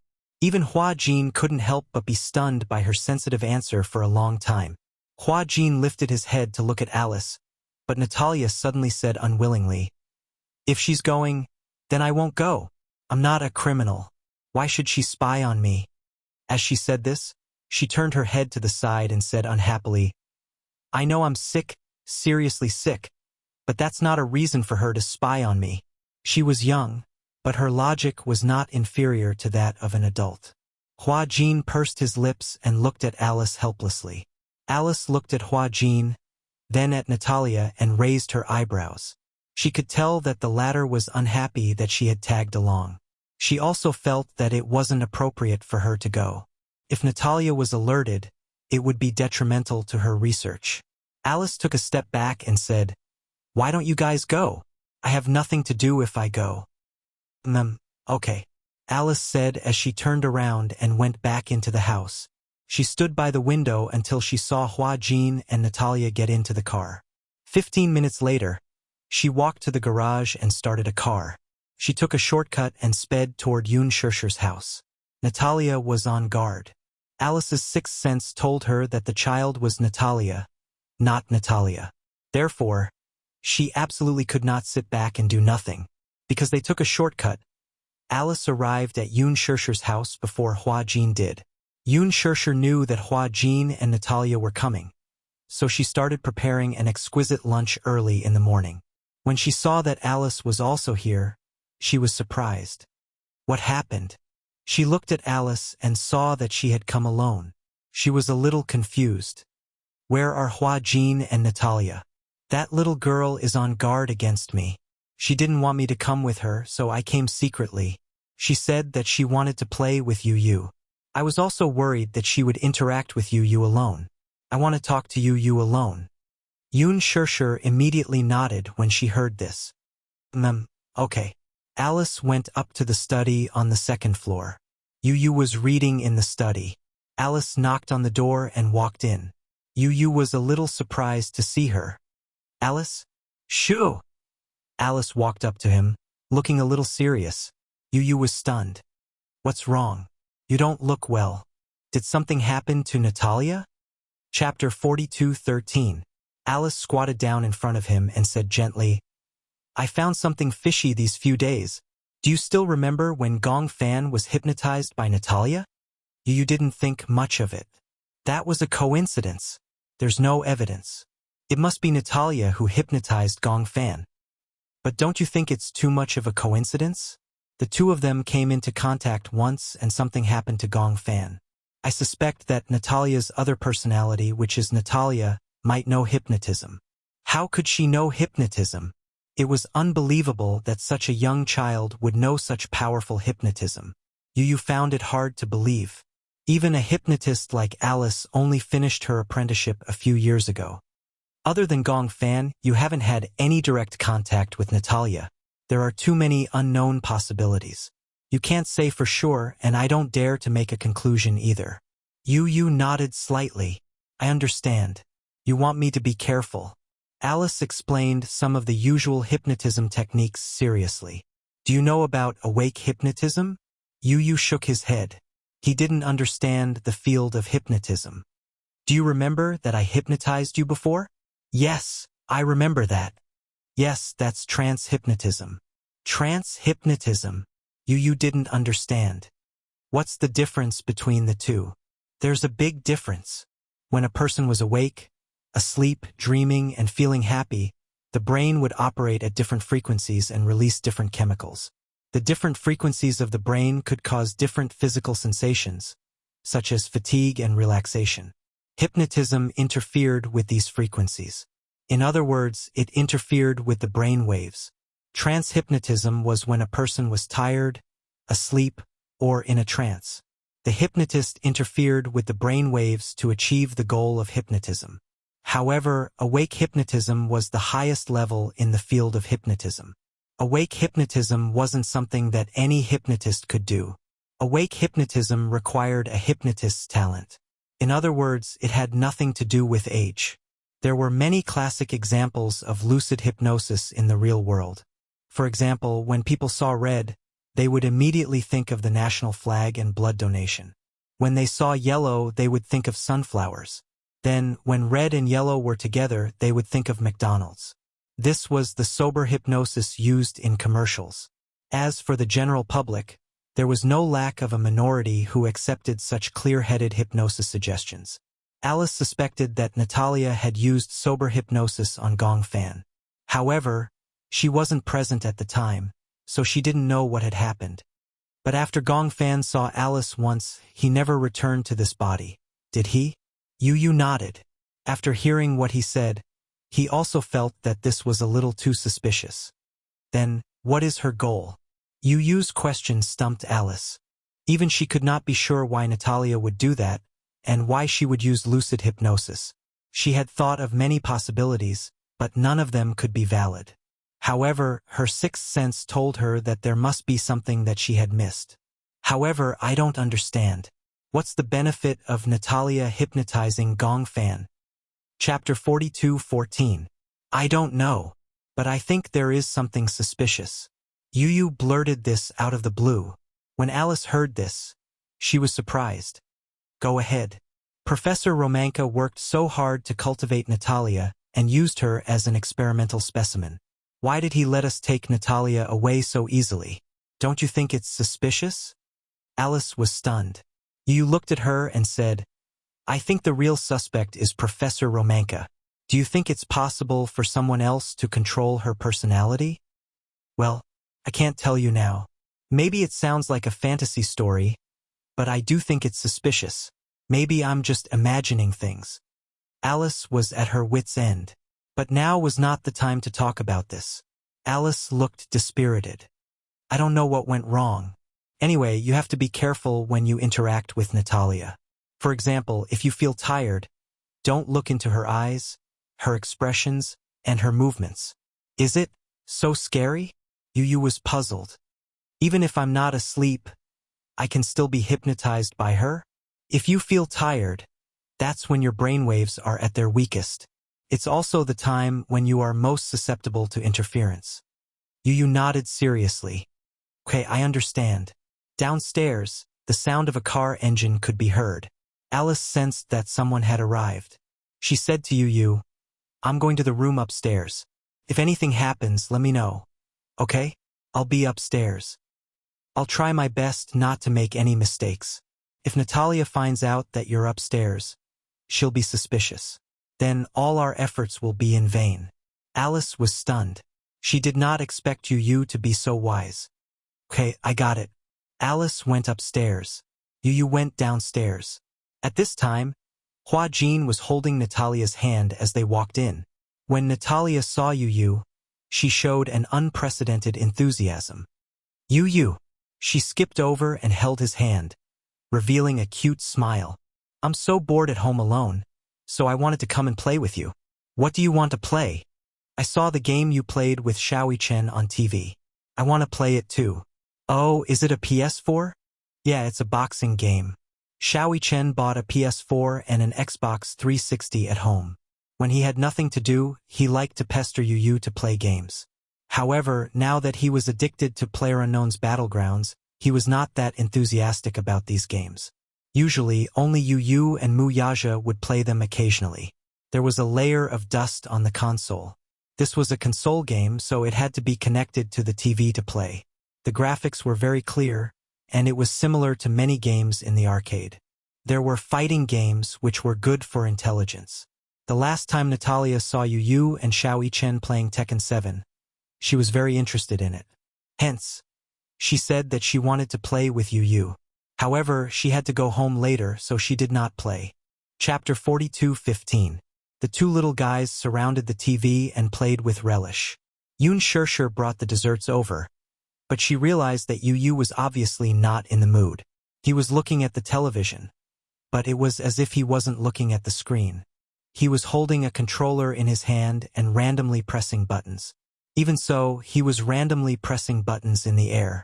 Natalia's face was red from playing with all her might, but she was still no match for Yu. Oh, why do I keep losing to you? Natalia was huffing and puffing her cheeks. It was obvious that she was playing with fire. Yu finally came back to his senses and said apologetically, "Oh, I'm sorry. I was thinking about something just now and wasn't playing seriously." Natalia's face was full of question marks. Yu said straightforwardly, "Maybe if I play seriously, I won't be able to beat you." He thought that he was trying to coax her. However, in Natalia's eyes, it was a provocation. She pouted and said, "What do you mean by that? If you're not playing seriously, then wouldn't I be killed by your finger if you play seriously?" That's not necessarily the case. Yu said seriously, "In this game, Xiaoyi Chen is still better. I've never been his match. Why won't you go easy on me?" Natalia was obviously unhappy that she had lost. She threw the controller aside and hugged her knees, looking aggrieved. Yu pursed his lips. It was obvious that he was still thinking about something. Natalia suddenly stood up and ran upstairs. She was obviously a little angry. Hua Jin saw this. If it was in the past, he would have laughed. She must be angry, so he planned to coax her. She was obviously waiting for Yu to coax her. However, Yu was unmoved. He knew what Natalia's motive was. He could even imagine that she was waiting for him to coax her. Alice had previously warned him not to be alone with Natalia. He shouldn't create this opportunity, and he shouldn't let it happen. Yu suspected that Natalia wanted to play the game with him, so that she would lose on purpose and run to the room to wait for him to find her. This way, the two of them would have a chance to be alone. He believed Alice's warning. Hence, when Natalia ran upstairs, he didn't do anything. He switched to the game disc and started playing casually. Time passed by slowly. Upstairs, Natalia couldn't take it anymore. She initially thought that Yu would not bear to see her go upstairs in a fit of pique, so he would follow her upstairs and coax her. However, after waiting for so long, she still didn't see anyone. She felt strange. Alice's guess was right. The Natalia in front of him wasn't Natalia at all. She was Natalia who had taken over her body. She had tried so hard to be alone with Yu. Alice had already seen through her and told Yu in advance. Yu naturally believed her. He didn't believe that Alice would harm him. However, he had already felt that there was something wrong with Natalia. Natalia couldn't sit still anymore. She carefully pushed open the door to the room and felt her way to the staircase. From her angle, she saw Yu sitting on the sofa in the living room. He was holding the controller and looking at the game calmly. She widened her eyes in surprise. He seemed to be unmoved by her anger. In fact, he looked cold. What was going on? Chapter 42:16. Natalia could tell that Yu had special feelings for Natalia. It was not the kind of pure friendship between children. It was not exactly love either, but she could not pinpoint exactly what kind of feelings it was. She only knew that Natalia had a special place in the boy's heart. She took advantage of this. Natalia secretly bit her finger. She was close to the time limit that Professor Romanka had set for her. She had to complete this task as soon as possible. Otherwise, she did not know how to explain it to Professor Romanka. Yun Shershur walked from the kitchen to the living room. Out of the corner of her eye, she caught a glimpse of Natalia hiding in the corner of the stairs. She pretended not to see her and walked to Yu's side. She handed him a glass of fresh apple juice. Your favorite apple juice. Yu loved to eat apples. In addition, Alice had given Yun Shershur a nutritional formula that required Yu to eat 3 apples a day to replenish his nutrients. Strengthening his physique was Yu's top priority now. However, just thinking about eating 3 big apples made his cheeks hurt. In the beginning, Yu could not insist on this at all. It was already hard enough to chew on 1 apple, let alone 3. He couldn't do it at all. Thus, Yun Shershur thought of squeezing 3 apples into juice. It was sweet and sour, and Yu liked it too. This way, it would be the best of both worlds. When Yun Shershur handed him the apple juice, she lowered her voice and said, "She is at the stairs, secretly watching you." Yu heard this and took the apple juice without batting an eyelid. He also secretly looked in the direction of the stairs. Natalia did not notice that Yu was secretly sizing her up. Yu suddenly hooked his finger at Yun Shershur. "She is Natalia." "How did you know?" "Alice told me." Yu continued, "Alice did not allow me to be alone with Natalia. She was worried that Natalia knew how to hypnotize people." "Hypnotize people?" Yun Shershur heard this and her heart trembled. She recalled that time when Yu was hypnotized and his personality was sealed. She even thought that Yu's personality would never come back.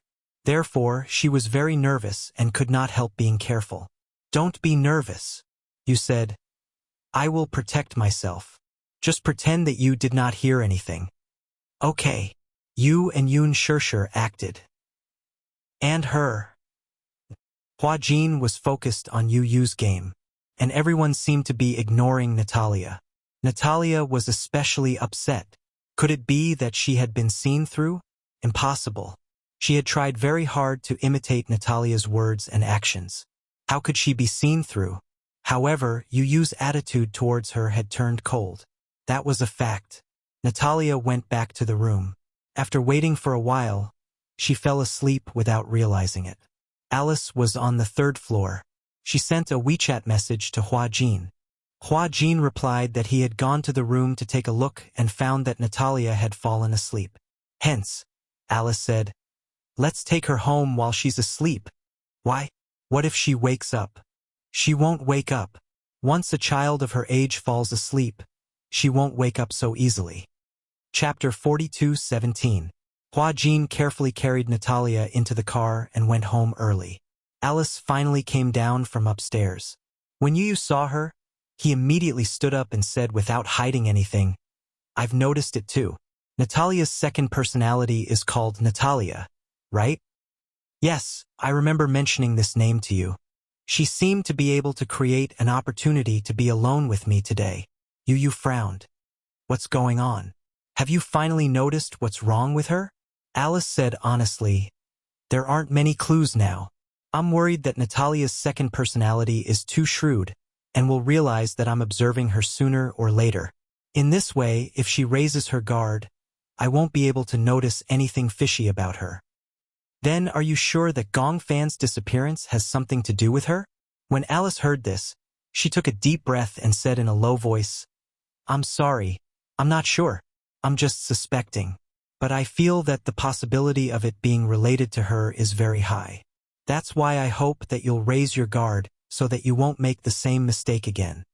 When Yun Shershur heard this, she couldn't help but hug Yu tightly. Yu looked up and saw Yun Shershur's forbearing gaze. He turned around and said to Alice, "How do you know about Gong Fan's current situation?" Alice was stunned. What do you mean? You also know that Gong Fan has disappeared for too long. Did he really disappear? Or did something happen because of Natalia? Is she in danger? I want to ask you to help me find him. When Alice heard this, she was surprised. She said half jokingly, half seriously, "Isn't Gong Fan's disappearance good news to you?" When Yu heard this, he was in a daze for a long time. Then he lowered his head and said in a low voice, "In the past, I probably thought that if Gong Fan suddenly disappeared without a trace, it would be something to be happy about. At least, his departure wasn't accompanied by too much pain. But now I don't think so." Why? Alice didn't know if she should ask, but she still wanted to know more about Yu's feelings. Yu said honestly, "Whether it's him or me, we're all part of this life. Without him, I'm not me, and without me, he's not him. We was the name, the miracle that was formed. I couldn't lose him. Mommy couldn't lose him either. Yuao couldn't lose him. Xiaoi Chen couldn't lose him either. If he was so important, why did he disappear just like that? In the past, I felt that he had occupied my body for too long, so I couldn't spend more time with Mommy. Now, if he can hear me, I want to say that I'm willing to sacrifice more time for him to come back. If he's willing, I can let Mommy tell him a bedtime story every night and sing to him." As Yu spoke, her tears fell unknowingly. When Yun Shirshir saw this, her heart felt like it was being stabbed by a knife. Her heart ached as she hugged him. Yu, don't be sad." "How can I not be sad?" Chapter 42:18. Yu suppressed his sadness and said, "He didn't say goodbye and left without saying goodbye. No one knows where he went. Every night, I would call his name repeatedly before I went to bed. But he didn't seem to hear me. I was thinking, where did he go? Did he not want Mommy and me anymore? He made Mommy sad. I hate him." Yun Shirshir was helpless and sad. She secretly wiped his tears and said, Yu, don't be so sad." Yu still said angrily, "If he doesn't come back, then forget it. He won't." She cupped his little face and rubbed against it affectionately. "If he doesn't come back, it's okay too. But Mommy must really want him to come home." Yu looked into her eyes seriously. "That day I heard everything." Yu lowered his eyes in disappointment. "Mommy must miss him a lot, right? I didn't protect him well. It's my fault." Alice furrowed her brows, feeling a little sad. "We can't make a conclusion too early. No one knows what Natalia did to Gong Fan, but Gong Fan's personality shouldn't disappear so easily." Yu looked at her in surprise. "How can you be so sure? If Gong Fan's personality disappeared so easily, the field of multiple personality disorder wouldn't be one of the most complicated topics in the world. There are countless people with multiple personality disorder who haven't been cured. If the problem can be solved so easily, it doesn't exist at all." Alice continued, "Moreover, Natalia has multiple personality disorder. She's a patient herself. How can she cure other patients?" When Yu heard this, he asked tentatively, "So you're saying that Gong Fan's personality can't disappear? With the clues and scientific evidence I have now, it's impossible for him to disappear." Alice gave a definite conclusion. When Yu heard this, his brows finally relaxed. He suddenly said, "If you need to do research, I can do it any time. Since you said that there's a problem with my body, then if you want to study it, I can do it any time." Alice was a little embarrassed and said, "I want to, but your mommy is not very assured. If I really want to study you, I'll need your guardian's permission." Yun Shirshir looked hesitant. Even though he was now so familiar with Alice, even though the woman in front of him had once saved Gong Jie's life and was absolutely a trustworthy person. However, she was still worried and would not easily hand Yu over to her. "I'm worried." Yun Shirshir did not hide anything and said frankly, "I didn't know that you would do such research on him, but I can't be at ease if I just hand Yu over to you." Alice shrugged innocently with a helpless expression on her face. It was as if his gaze was saying, "Your mommy will have to be convinced by you. I don't have the right to do it without her consent." Yu knew very well that Yun Shirshir was worried about him.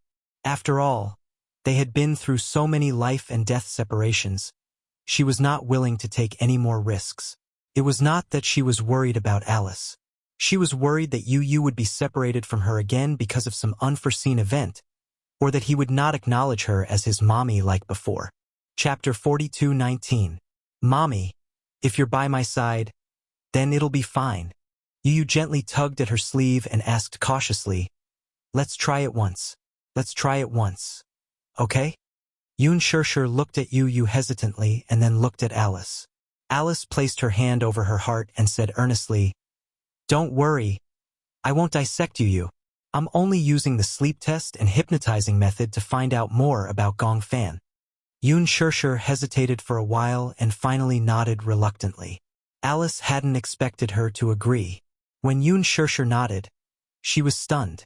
She had thought that Yoon Shirshir would reject her again, but she hadn't expected her to agree. She was stunned for a long time before she came back to her senses. Yoon Shirshir said to her seriously, I trust you because Yu trusts you too.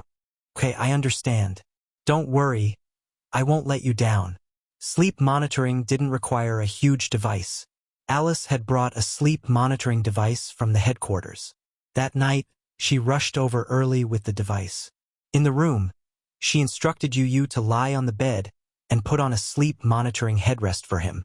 She turned on the power and his brain waves were displayed on the small screen. What's this? These are your brain waves. Then, is there any explanation for the sleep monitoring? Yu suddenly felt that he hadn't asked the right question.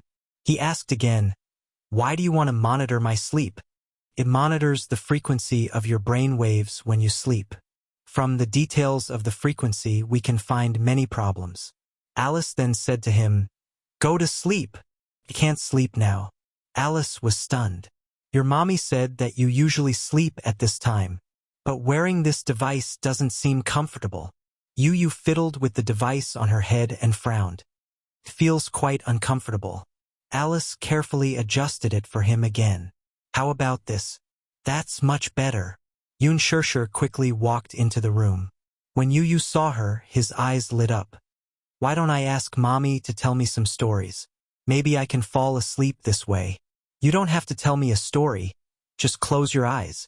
I want to monitor the quality of your sleep, including the degree and time of your sleep, Alice said. When Yu heard this, she felt bored and told her honestly, usually, it's Mommy who tells me stories. If I don't listen to her stories, I'll feel uncomfortable. This means that you rely too much on your mommy. Can your mommy tell you bedtime stories for the rest of your life? As Alice said this, she pushed him and urged him, close your eyes and sleep. When Yu heard this, he sighed like an old man and gently closed his eyes.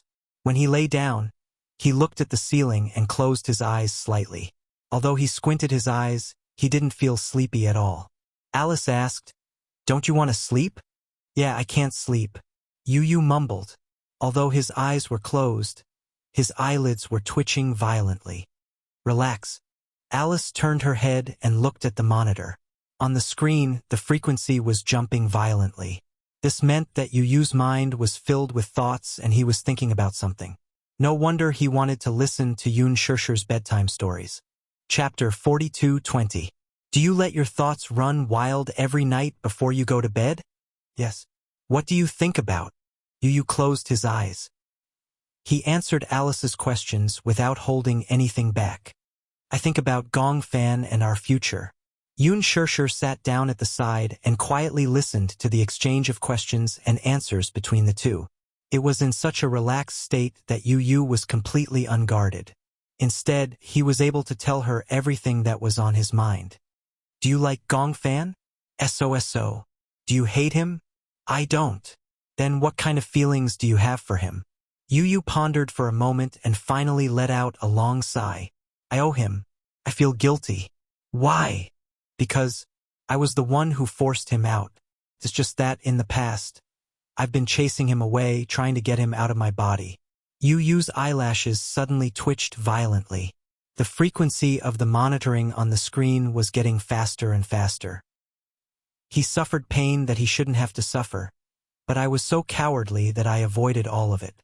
He suffered so much for me, but I saw him as an evil person. Actually, he's not a bad person. It's just that he has always received negative and repressed emotions. That's why he developed a dark personality. But not only did I not understand, when Yoon Shirshir heard this, she couldn't help but feel her heart ache. She covered her mouth tightly and felt extremely guilty. She didn't want Yu to hear her sobbing. She felt heartache, powerless, and uneasy. She knew what kind of childhood Yu had had. Back then, she had kept Yu by her side out of selfishness. However, she hadn't given him a peaceful childhood. She should have known. She didn't have the ability to give him a good childhood, but she had kept him by her side out of selfishness. It was all her fault. Yoon Shirshir felt lonely, but then she heard Alice ask, "Did you create him?" "Yes." "Why?" "Because." Yu's calm brows furrowed slightly as a tear rolled down from the corner of her eye. "I feel lonely." Yoon Shirshir widened her eyes in shock. "Lonely? Why do I feel lonely?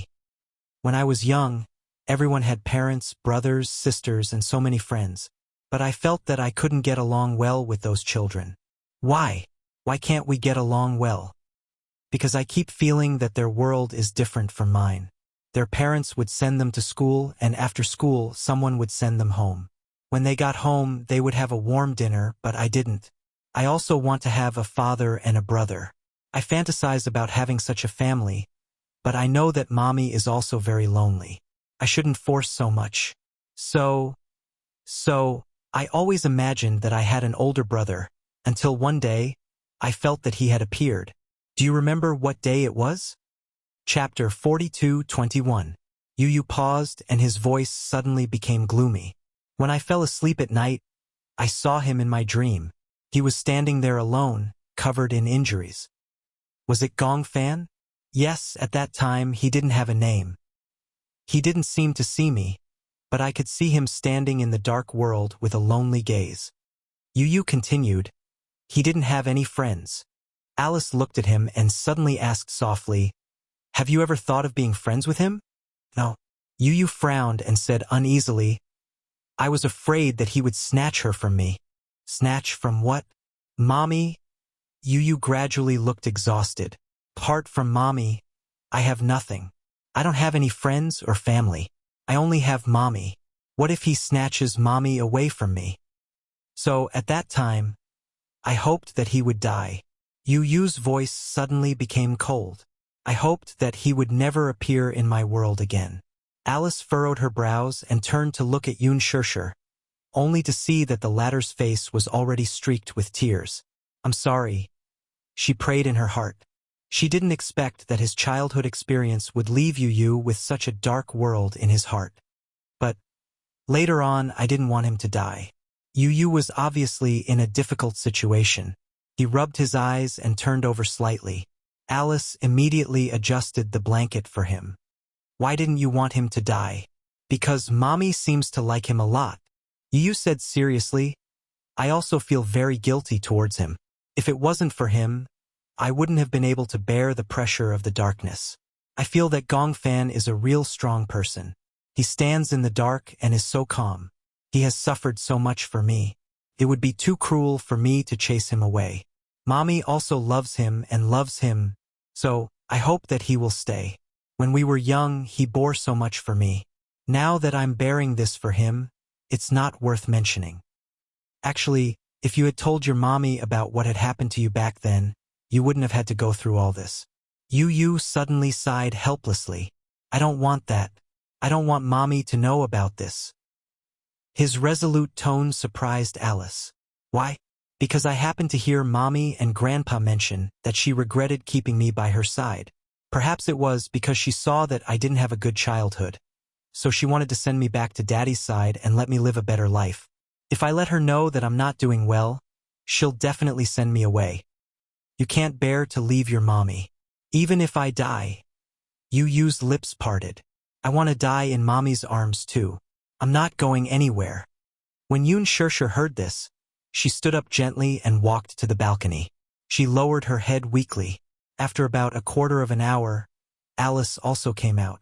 She leaned against the railing and casually lit a cigarette. The smell of smoke drifted into Yoon Shirshir's nose, but she didn't find it pungent. She even gasped and choked a few times. "Why did you come out?" Alice raised her eyebrows. "You can't bear it?" When he said those words just now, what kind of state was he in? Chapter 42:22. Goodness gracious. Yoon Shirshir was extremely vexed. What had she done? Yu was still so young. Why did he have to go through such a cruel experience? "It's all my fault." Yoon Shirshir covered her face sadly and said in a daze, "At that time, I shouldn't have kept him by my side out of selfishness. I clearly didn't have the means to give him a wonderful childhood. I shouldn't have brought him back. It's all my fault. It's all my fault." Alice looked at Yoon Shirshir's sad expression and felt her heart ache. She didn't have a child, but she could understand this feeling. She imagined that she wanted to give him the best thing in the world. However, the reality was, she didn't have the ability to do so. Alice smiled helplessly and said plainly, "Who said that you didn't give him the best thing in the world?" Yoon Shirshir looked up with tears in her eyes and looked at her in surprise. Alice smiled. "To him, aren't you the best thing in the world?" Yoon Shirshir was stunned. She opened her mouth in surprise. When she came back to her senses, she gently wiped away her tears. When she heard the conversation between Yu and Alice while he was half awake, she felt heartbroken. However, when she heard what Alice said now, she felt a little conflicted. Don't give him what he thinks is good, and don't blindly put all the blame on yourself. Life is irreversible. Everything can't be overturned. Accept everything calmly. Thank you, Yoon Shirshir said. To think that I was still wary of you. I didn't expect you to be so much more mature than me. If you care too much about someone, you'll naturally be confused. As Alice said this, she flipped through the printed monitoring report and took a drag on her cigarette. Yoon Shirshir looked at it. There were all kinds of complicated lines on it.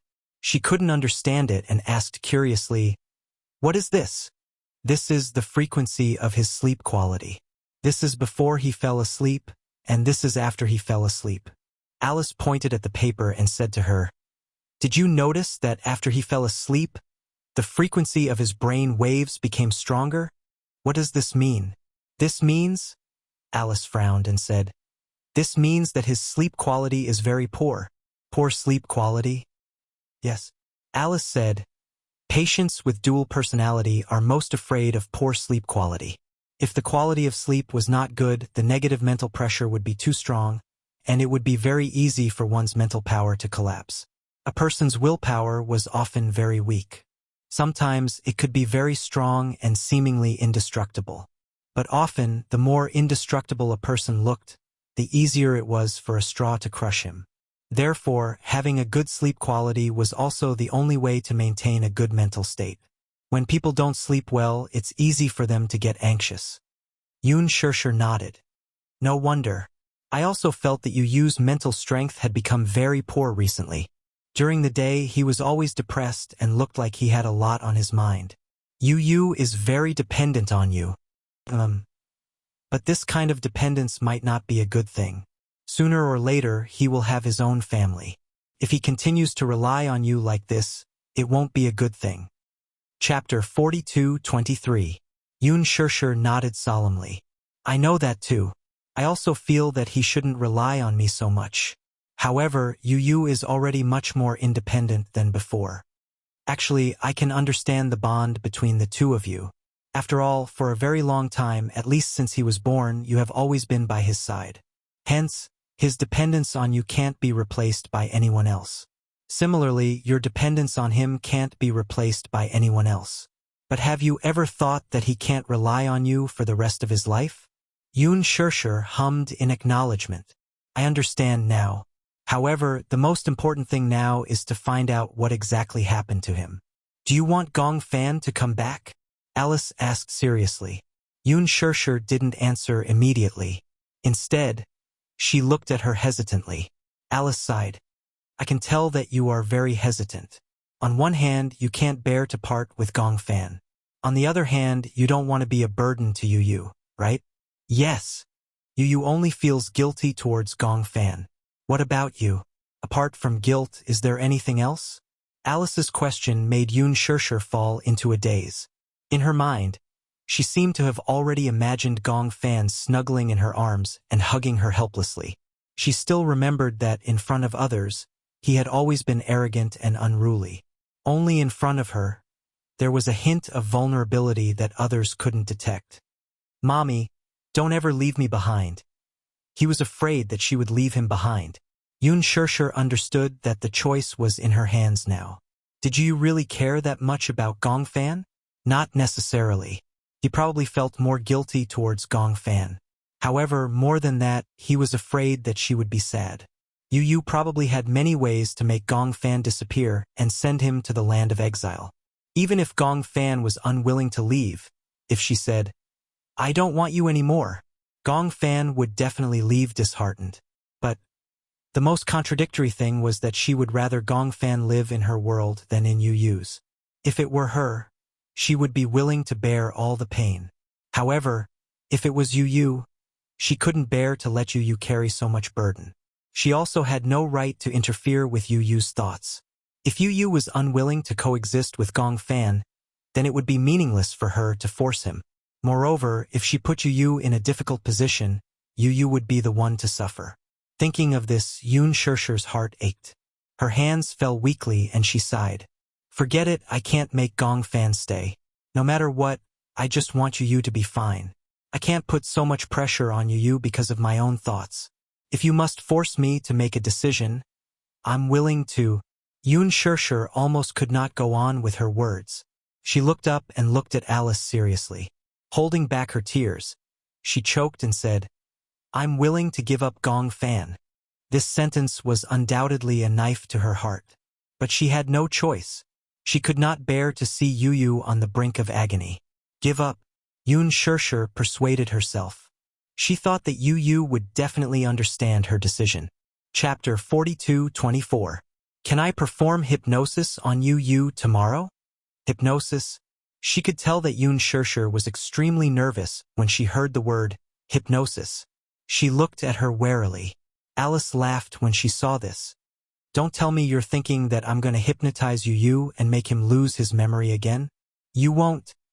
Yun Shirshir was just too sensitive. After all, she didn't have a good impression of the word hypnosis. "The first time I performed hypnosis on Yu, I didn't get your consent. But it's different now. I'll seek your opinion now. If you agree, I can perform the hypnosis then." "Why are you performing the hypnosis?" Yun Shirshir asked with concern. She had to understand the nature and purpose of the hypnosis before she could come to a conclusion. Alice said, "I want to find Gong Fan." The hypnosis was scheduled for 1:30 p.m. the next day. Alice had chosen this time because it was the time when people would feel sleepy after a full meal. At the same time, it was also the time when people would feel most relaxed. There was a high chance that the hypnosis would succeed at this time. Yu naturally agreed and was willing to undergo the hypnosis. She also wanted to know where Gong Fan was hiding. The hypnosis process may produce some painful images. Can you withstand it when you enter the depths of your dreams? Yu didn't think much of it and said casually, "No matter how painful it is, can it be as painful as the first time I was hypnotized?" Alice couldn't help but feel guilty. She cleared her throat awkwardly and didn't say a word. Yu turned to Yun Shirshir and said, "Mommy, I'm going to start the hypnosis. Don't be here anymore. Be good and wait outside the door." "Don't you want me to be here?"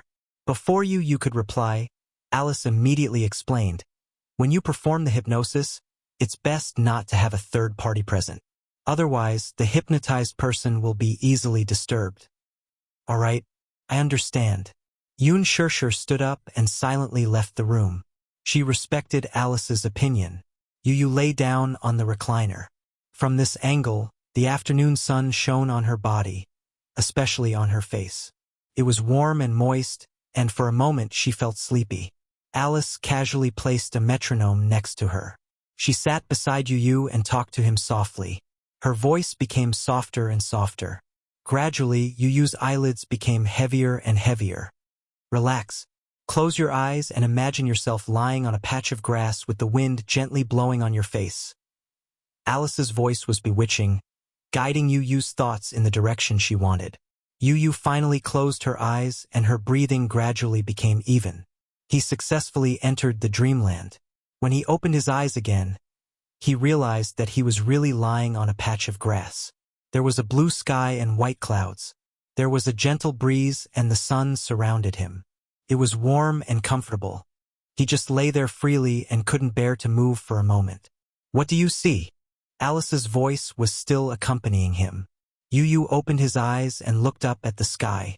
He saw a kite floating in the sky, flying higher and higher. "I see a kite." "A kite?"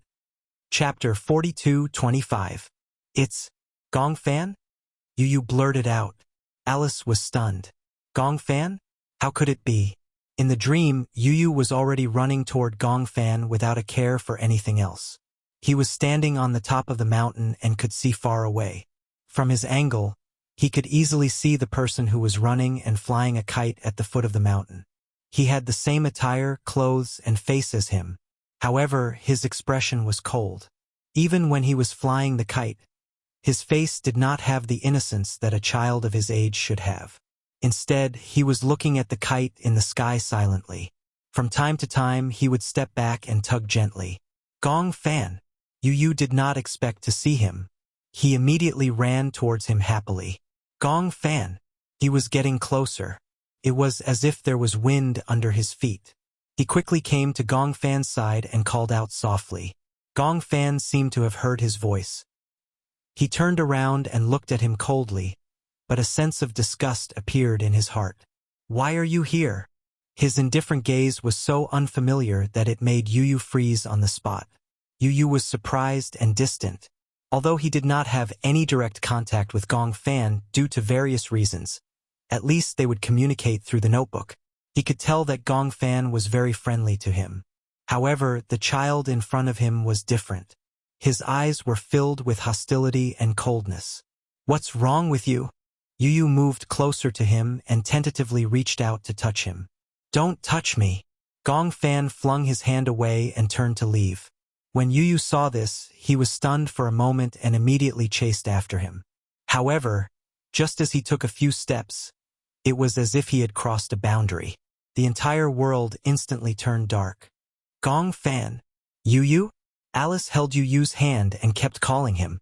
However, Yu Yu did not respond. She widened her eyes in shock. She did not expect her hypnosis to go out of control for the first time in history. Could Yu Yu not hear her voice? No, she had to end this hypnosis. Alice would not allow anything to go wrong with this hypnosis. "I'll count to 3. Yu Yu, wake up and walk out. 3, 2, 1.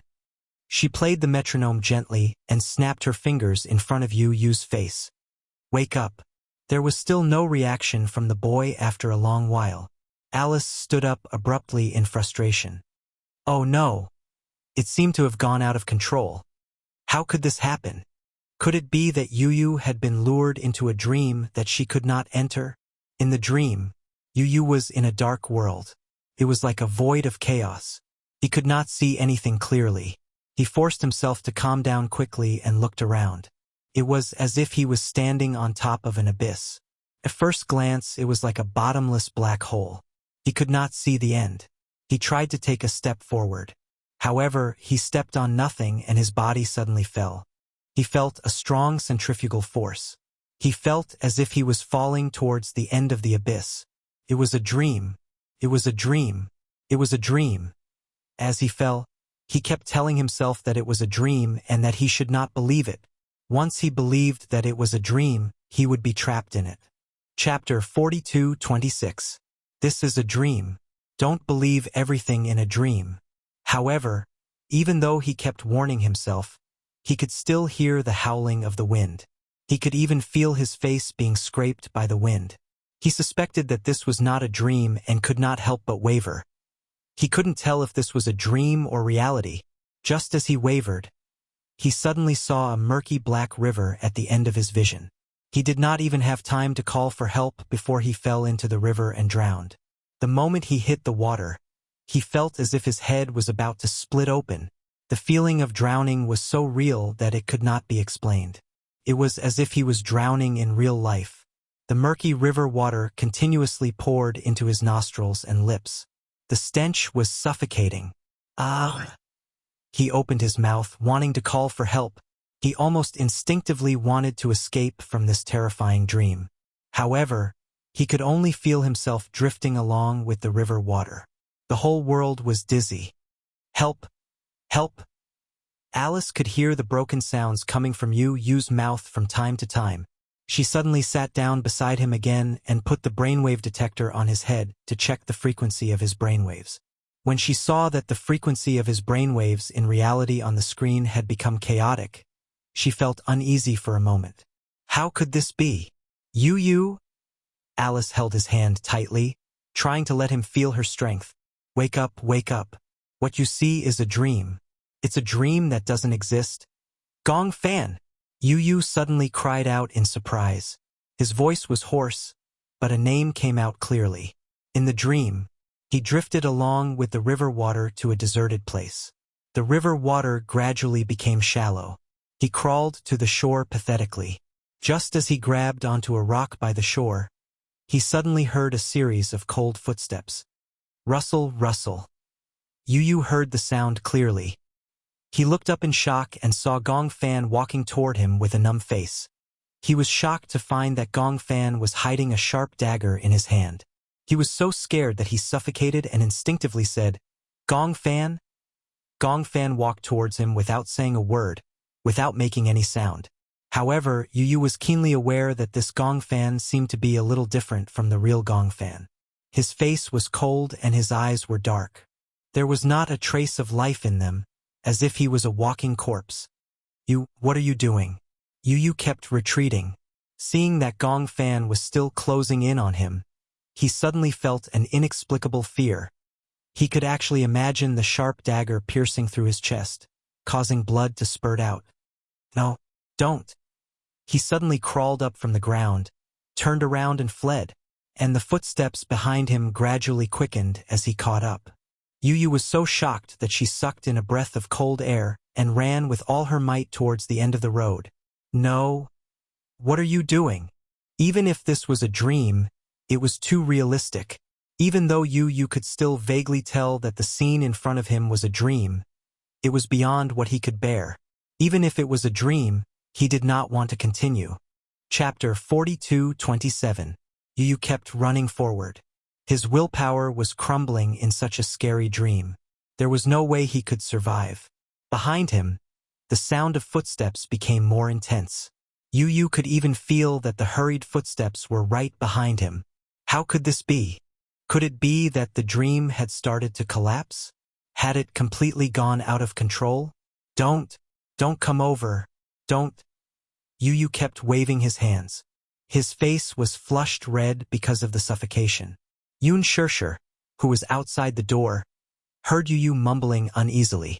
She opened the door a little and saw Alice frowning and looking at Yu in fear. She took a step forward and wanted to enter the room. Alice looked up at her and said, "Shoo, you can come in, but don't speak. Okay?" Yun Shirshir walked into the room and saw Yu lying on the chair with a red face. Her heart ached and she asked anxiously, "What happened?" "The hypnosis is out of control." Out of control? Yun Shirshir almost shrieked out loud. She didn't know what it meant to lose control. But looking at Yu's painful expression, even Alice couldn't imagine how Yu could break free from the nightmare. "The dream is out of control," Alice said with a serious expression. "This means that I can't control his dream anymore." "What does that mean?" Yun Shirshir was confused. She only felt that Yu was in a terrible situation. She was afraid that Yu would end up like Gong Fan. She couldn't accept such a blow. Alice gasped. "I suspect that he met Gong Fan in the dream." Yu felt himself being pinned to the ground by a powerful force. He struggled with all his might and finally managed to break free. However, he saw a dead end right in front of him.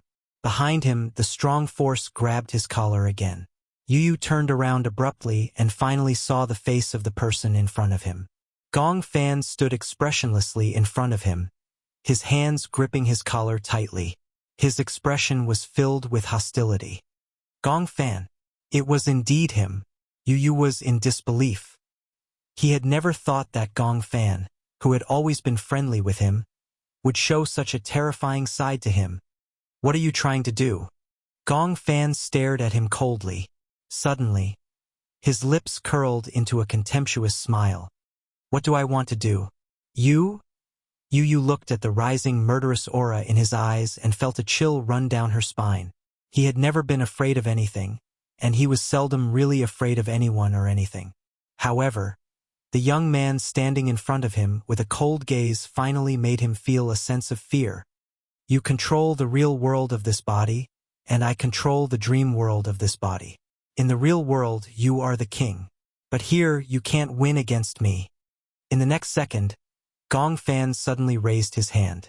The sharp dagger in his hand suddenly glowed with a cruel light. No.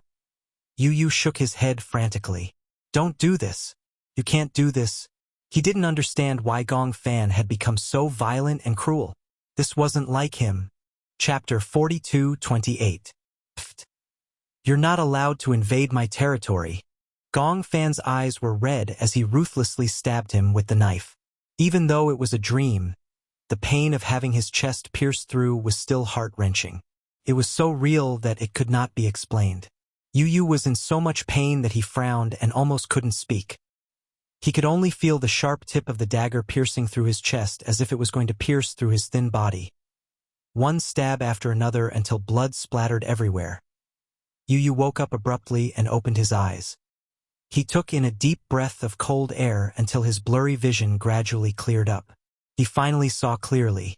At that moment, he was lying on the bed with the ceiling light hanging above his head. Mu Yaja and Yun Shirshir were standing nervously in front of the bed. Alice was staring at him intently. She was drenched in cold sweat because of his repeated screams. Yu Yu looked out of the window. It was already dusk. He fell asleep and unknowingly struggled in his dream for an entire afternoon. Even though he had slept, this dream made him even more exhausted. He leaned against the head of the bed weakly and his body was already drenched in cold sweat. Xiao Chen sat by the bed and looked at his pale face. Her heart ached and she felt uneasy. Yu Yu was extremely tired. That dream was so real that he was still in a daze when he woke up. He recalled Gong Fan's ruthless and cold face in the dream and couldn't help but tremble. Yun Shirshir glanced at Alice. Seeing that Alice had acquiesced, she immediately walked up to Yu Yu and hugged him tightly. Yu Yu, did you have a nightmare? Don't be afraid. Mommy is here. Mommy is with you. Yu Yu hugged Yun Shirshir weakly. He finally broke down and tears rolled down his face. Yun Shirshir rarely saw him cry. When she saw his tears, she was even more helpless. What happened? Mommy, Gong Fan, Gong Fan. Yu Yu pursed her lips and said with difficulty, he wants to kill me? Ah. Yun Shirshir let out a short, ah, and her eyes widened in shock. Alice immediately stepped forward and asked anxiously, what did you dream of? Do you remember? Yu Yu refused to say anything. He buried his face in Yun Shirshir's arms and shook his head. Don't ask. I don't want to say anything. Seeing this, Alice gave up. She turned around and said to Mu Yaja and Xiao Chen, Shirshir is here to keep them company. Let's go out first. Let him calm down first. Xiao Chen pouted and said, I also want to stay and keep Yu company. Yun Shirshir turned around and coaxed him gently. Chen, be good. Go out first. It's fine with Mommy here. Okay, then. Mommy will keep Yu company. Xiao Chen was very obedient. With Yun Shirshir's words, he obediently left the room with Mu Yaja. Although Mu Yaja did not say anything and was not good at expressing concern verbally, Yun Shirshir could tell from his eyes that he was very worried. She smiled and said, It's okay. I'll take good care of him. Don't worry too much. Okay. Mu Yaja did not say anything else and left the room with Xiao Chen. Soon, only Yun Shirshir and Yu Yu were left in the room.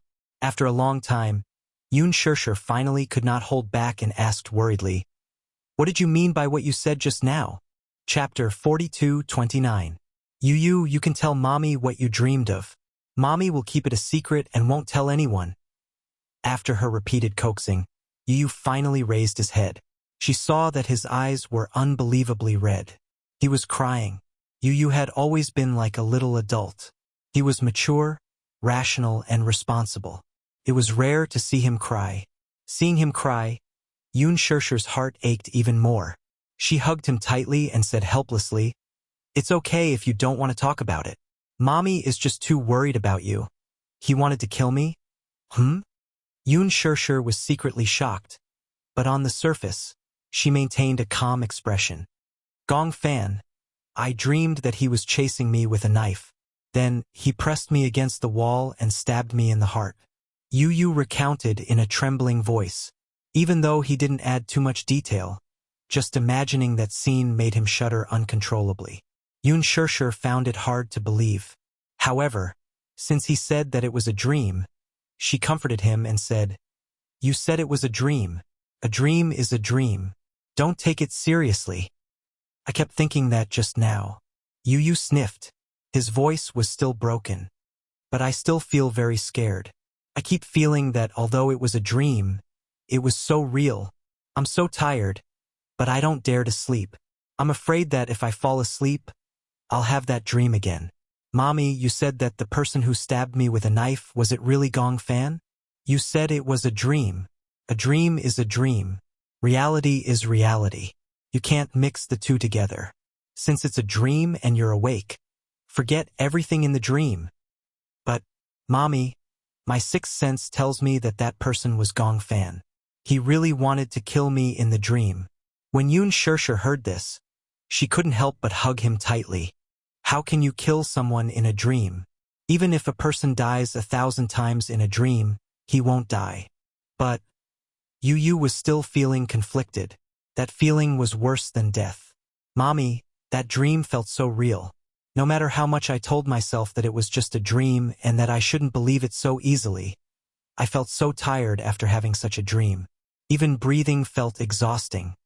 When Yoon Shirshir heard this, she felt as if a knife was being twisted in her heart. It was so painful that she almost couldn't breathe normally. She gently kissed Yu's forehead and said to him, You have to be well. Mommy really doesn't know what to do." In front of him, Yoon Shirshir felt a deep sense of powerlessness. She wanted to protect him, but she didn't know how. Ever since Yu was born, her life had never been peaceful. Ever since he was born, he had been in poor health. Then, he found out about his dual personality.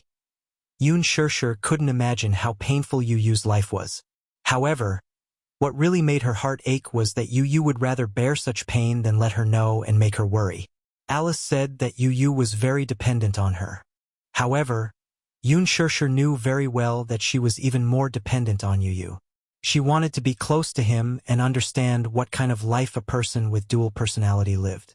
Because just listening to Yu's description was enough to make her tremble with fear. "I'm sorry." Yoon Shirshir choked with tears and said, "Mommy didn't take good care of you, didn't protect you." Chapter 42:30. Yoon Shirshir stayed in the room with Yu until it was late at night. Chen entered the room. Even though Yoon Shirshir didn't say anything, Yu could sense that Yoon Shirshir was very tired. Hence, he stopped pestering her and urged, "Mommy, go to sleep." Yoon Shirshir was still worried. She continued hugging him and showed no signs of letting go. Chen saw this and said helplessly, "Mommy, you're obviously looking down on me. Don't worry, I'll keep Yu company. If he doesn't want to sleep, I'll play games with him. If he wants to sleep, I won't disturb him." Yu pouted and said, "I don't want to sleep, and I don't want to play games." He had no interest in games. They were too retarded. However, he didn't want to sleep so early either. Even though he was very tired, and the afternoon nap had been even more tiring because of the nightmare, he still didn't want to sleep. He was worried that if he fell asleep, it would be a series of nightmares. He was afraid that his mental state wouldn't be able to withstand it. Chen said, "Then I'll go to the study with you to read." "Okay." Yu said to Yoon Shirshir, "Mommy, go to sleep. If you don't rest well, how can you take care of me? Don't worry, I'll be fine." Even though Yoon Shirshir was still worried, she nodded reluctantly because Chen was around. Moreover, she was also tired. Hence, she stood up and reminded Xiaoichen to take good care of Yu. Then, she reluctantly returned to her room. After Yun Shirshir left, Yu didn't go to the study. Instead, he lay down on the bed and stared at the ceiling without saying anything. Xiaoichen saw that he was lying down and asked curiously, "You look very tired. Your eyes are red. Aren't you going to sleep?" "I don't want to sleep. Afraid of nightmares." Xiaoichen smiled. "I often have nightmares too, but no matter how realistic they are, they can't be real. I think it's probably because you're under too much pressure. That's why you're having nightmares with such strong negative energy." Yu turned to look at him. She furrowed her brows and looked a little anxious.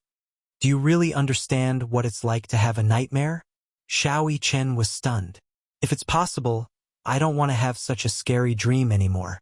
Yu closed her eyes and opened them weakly. Because he didn't sleep well, his mind was in a trance. Once a person didn't have a good sleep, they would become abnormally anxious. Even someone as gentle as Yu was a little impatient. She slammed the pillow on the bed onto the cupboard. Xiaoichen was shocked by her sudden action, but he didn't dare to say anything. He was afraid that if he said something careless, it would make Yu even more anxious. Hence, he obediently kept quiet. Yu's temper gradually went out of control. He flipped over, grabbed all the blankets, and wrapped them around his body. His entire body was covered by the blankets. Xiaoichen looked at him helplessly but didn't say anything. Instead, he walked over to the cupboard and took out another blanket. He didn't dare to disturb Yu. Carefully, he laid the blanket on the bed. Then, he climbed onto it and curled up pitifully. Noticing the cautious movements beside him, Yu lifted the blanket to take a look, only to see his older brother's uneasy look.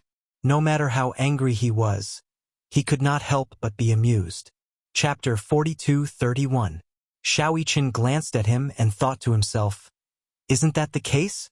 In any case, he felt that his status in the family was rather low. If anyone bullied him, he could only silently suffer. Other than his father, he could only argue with them. Whether it was Yun Shirshir, Yu Yueyao, or Lisa, he was the second oldest man in the family after his father.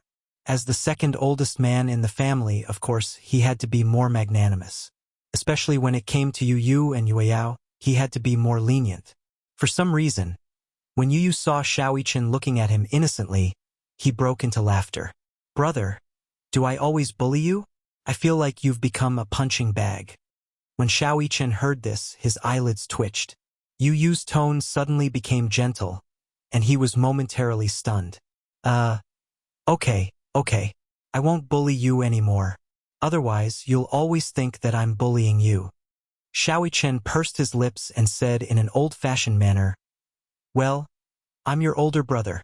Also, when you were in mommy's stomach, I was always fighting with you for nutrients. When you were born, your body was already weak."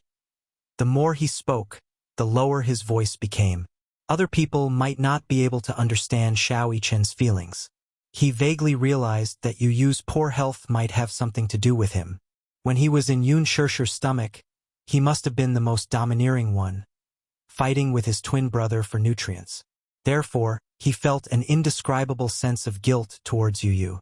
If it wasn't for him, Yu might have been very healthy. At the very least, he wouldn't have wasted his childhood in the hospital. He could have been like other children, flying kites outside every day and playing with other children. He wouldn't have had to watch helplessly.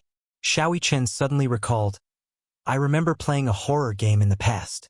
The main characters in the game were a pair of twin sisters." Twin sisters? Yeah. According to the ancient customs of many countries, the firstborn twin is considered the younger brother or sister, and the last-born twin is the elder brother or sister. Oh? Why does it say that? Xiaoichen said, "I read a report saying that medical science believes that the firstborn twin should be the younger brother or sister. Since the second twin is born in the womb, it means that they develop earlier. The second twin's the second twin is closer to the uterus, therefore they're born first." I see. When he heard this, he couldn't help but find it interesting. According to this logic, I should be the elder brother. Yu stroked his chin and came to this conclusion with a straight face. In that game, it's the same. Those who are born first are the younger ones, and those who are born later are the older ones. No wonder I'm more mature than you. Xiao Chen's game was called Zero Red Butterfly. In the game, there was an ancient village, Jieshan Village, which was built at the entrance of the Yellow Spring. In order to suppress the hollow that was humming at the entrance of the Yellow Spring, they held a ceremony to sacrifice the twins as Hongji. Chapter 42:32. When the power suppressing the void weakens, they must sacrifice the red Ji. Otherwise, when the void's resentment erupts, it will lead to the destruction of the village. Coincidentally, the village would give birth to a Gemini every certain period. In the village's knowledge, the Gemini was originally one person, but was produced separately in order to be the red Ji in the red funeral ritual. Therefore, the villagers believed that in the red funeral ritual, when one of the Gemini killed the other, the Gemini would merge into one and release a powerful force. This force could suppress the voids and protect the village. It was a game that Xiao Chen played a long time ago, but for some reason, when he saw that it was a Gemini setting, he couldn't help but buy it.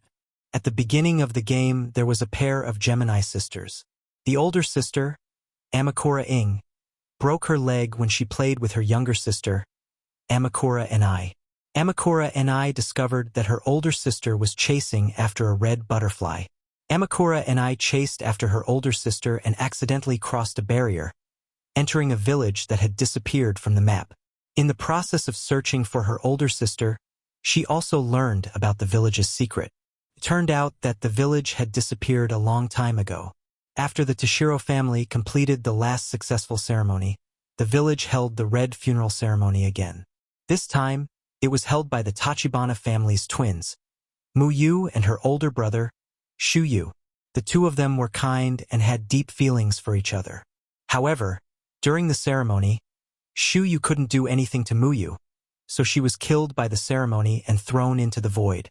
Although Mu Yu was indeed killed during the ceremony, Shu Yu's longing for Mu Yu was too strong, so the red funeral ceremony failed and the void wasn't suppressed. In fact, this kind of red sacrifice that was held regularly was called the Yang sacrifice. When the Yang sacrifice failed, a Yin sacrifice had to be held. It was used to temporarily prevent the resentment of the void from exploding, so as to buy time for the next Yang sacrifice. The content of the Yin sacrifice was to turn the sacrificial person into a wedge like a human pillar and then throw him into the void. If both the Yang funeral ceremony and the Yin funeral ceremony failed, there would be a great payback, which was the moment of destruction. After the Yin funeral ceremony, they had to prepare for the next ceremony. The next ceremony was held by the village chief, Hei's, who was the head of the ceremony. Hei's had a pair of twin sisters. After his two daughters were born, he was certain that these two daughters had come to this world with the mission of offering sacrifices. The elder sister was called Ba Chong, who was born later, and the younger sister was called Sha Chong, who was born earlier. They were the Tao Tsang sisters before reincarnation. Shu Yu didn't want the same tragedy to happen to the Hei's sisters, so she wanted to ask someone to take the sisters away from the village. Shu Yu had promised Mu Yu not to let the same thing happen again. After asking the folklorist Zong Fong to take the two sisters away, Shu Yu thought that he had fulfilled his promise with Mu Yu. Unable to let go of Mu Yu's death, he finally hanged himself in the confinement room. However, what he didn't know was that the only one who had truly escaped from the village was his sister, Yachi. His sister accidentally slipped down the hill and broke her leg. She was found by the villagers. Chapter 42:33. In fact, she was willing to accept the sacrifice because according to legend, if the sacrifice was completed, she would be able to become one with Yachi. She hoped that Yachi would kill her. However, Yachi did not return until the day of the sacrifice. On the day of the sacrificial ceremony, due to the lack of a Gemini the despairing Sha Zhong was hung with a rope and thrown into the void. However, there was no room for mistakes in the ceremony. The one who killed Sha Zhong was not Yachi Zhong, but it still could not prevent the resentment in the void from erupting. Thus, a mistake in the ceremony led to the opening of the void, resulting in the moment of disaster. Thus, Sha Zhong descended with resentment and hatred, killing the surviving villagers one by one. As he watched the villagers die, he laughed wildly. On the way out of the village, Yachi looked for food.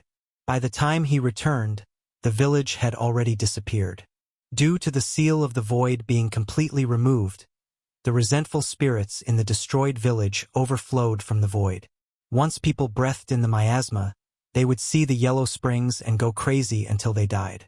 The village that was surrounded by Su had a dark night that no one could escape.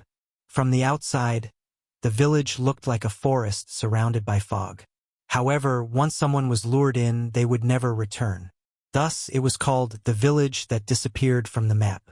One day, many years later, the Tao Tsong sisters, who had not returned for many years, came to the forest that they had not been in for a long time. Due to their strong spiritual perception, they encountered Cocoon, who was similar to Shazhong's sister. They were lured to the village that disappeared from the map. The worried sister, Su, chased after them. The sister was the reincarnation of the previous life sister, Shazhong. She was lured back to the village.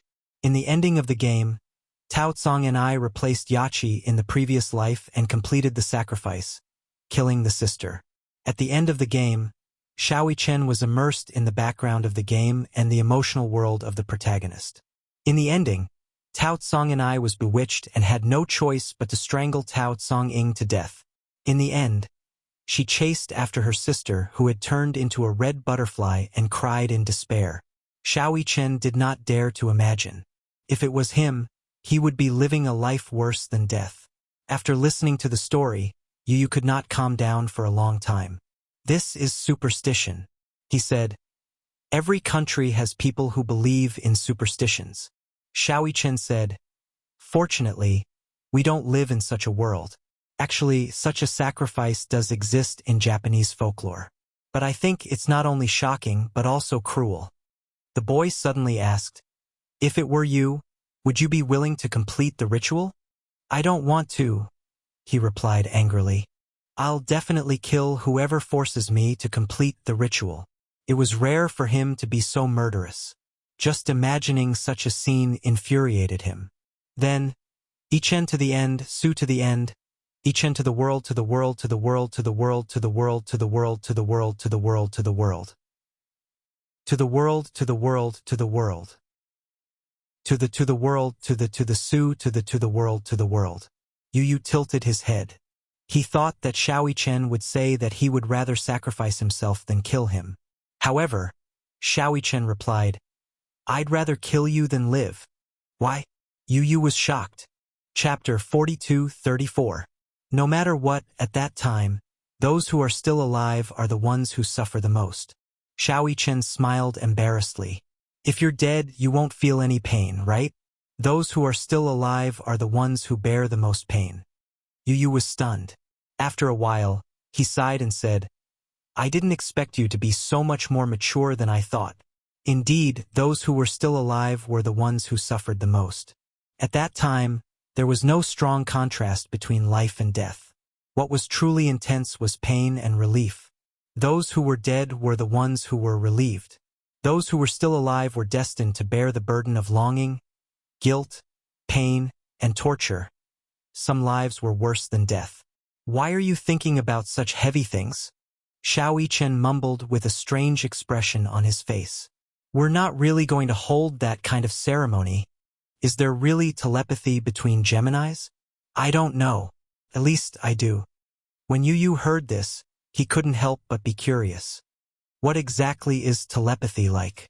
It's like being able to feel your pain, your joy, and when you're unhappy, I'll always be the first to know. When you're happy, I'm probably happier than you are. Xiaoyi Chen paused for a moment and said, I didn't believe in telepathy in the past. It wasn't until this magical thing happened to me that I started to believe in it. When I was young, I often had angina for no reason. I didn't know why. I had asked so many doctors, but they couldn't find a reason. No one knew why I had angina for no reason when my body was fine. At that time, Daddy was worried that I had a heart problem and kept an eye out for information on heart disease. Actually, my heart is fine. Is it because? It's because I can feel your pain. Xiaoyi Chen continued. When I was studying, I knew a teacher who had a twin brother. However, his brother passed away when he was in high school. I once asked him if there was really telepathy between Geminis. He suddenly shed tears right in front of me. Why? That teacher told me about what happened in high school. At that time, he was rebellious and quarreled with his parents. His parents told him to go buy something, but he slammed the door and left. His younger brother saw that he was in a bad mood, so he tried to ask if he wanted him to buy something for him. Then he nodded and agreed. Then, you could guess the ending. Then something happened on the way there. Suddenly, he felt a strong heartache. He didn't know why, but at that time he realized that something had happened to his brother. So he planned to go out to look for him. Just as he was looking for the key, he received a call from his uncle. He said that his brother had been in a car accident and his condition wasn't optimistic. He cried all the way to the hospital, but only saw his brother's body. Since then, he hasn't been able to recover for many years. The bond between the twins was much stronger than ordinary familial love. This was because twins were born from the same egg. It was another part of himself, the same body of flesh and blood, the same spirit. Chapter 42:35. Therefore, regardless of whether it was Yu or Xiao Chen, the other party was an inseparable part of their lives. Xiao Chen couldn't help but feel emotional. Suddenly, he hugged Yu tightly inside. Don't think too much. Sleep early. Don't worry. I'll be here with you. Yu was already exhausted, but he didn't want to fall asleep. He was afraid that if he fell asleep, he would have that nightmare again. Xiao Chen gently patted his back inside. Don't think too much. You can't stay awake forever. Yu, trust me. If anyone dares to hurt you, I definitely won't let them off. With his words, Yu felt an inexplicable sense of confidence. He responded with an and gently closed his eyes. When the first ray of sunlight shone through the window, Xiao Chen opened his eyes slightly. However, he saw that the side of the bed was already empty. Yu, where did she go?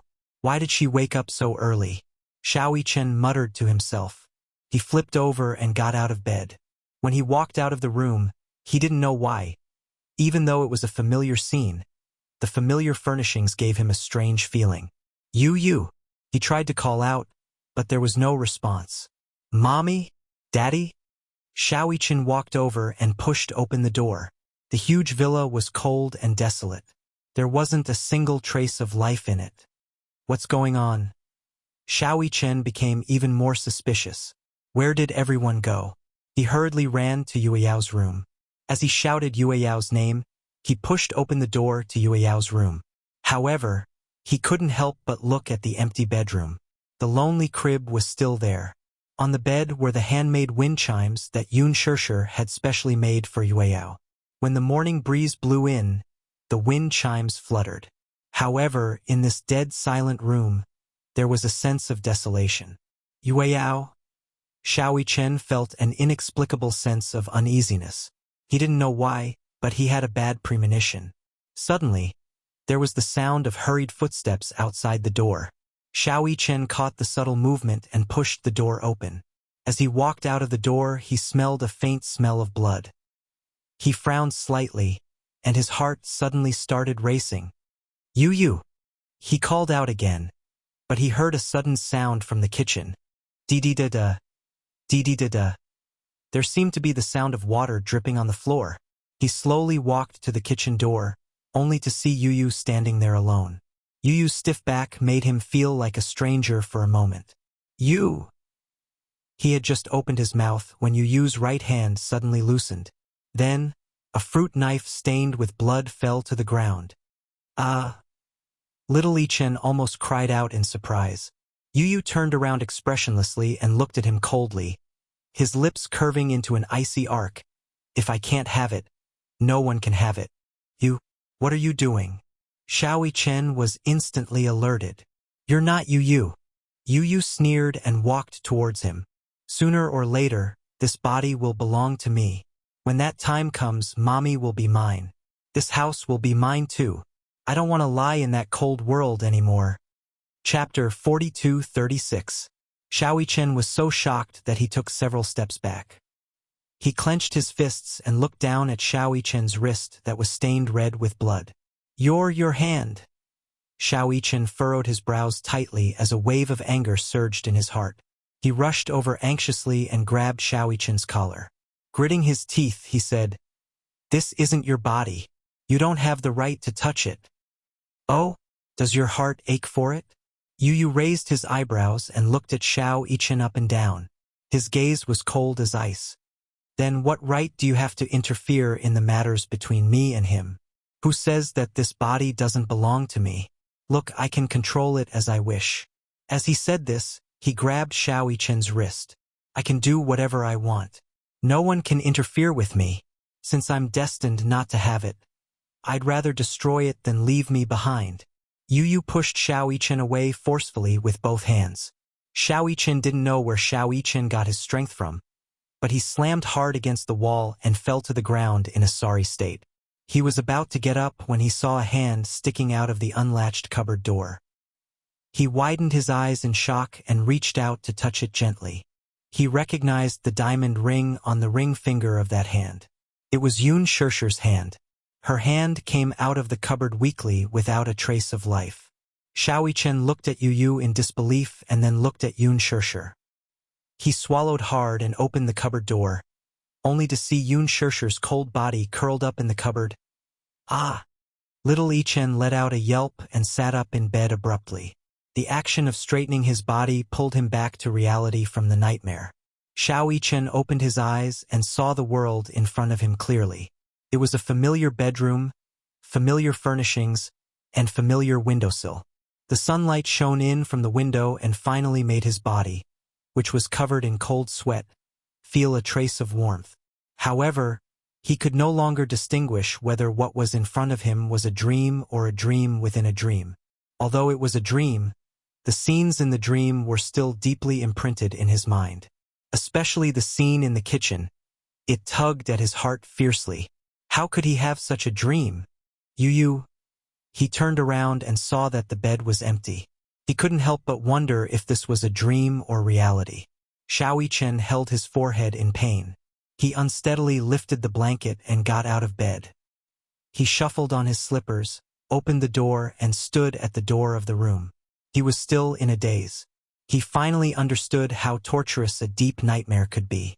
Just by recalling the scene in the dream, he didn't dare to imagine what would have happened if he hadn't woken up. Xiao Yichen leaned against the wall in pain. He finally understood why Yu didn't want to sleep even though she was so tired last night. Nightmares were really tiring.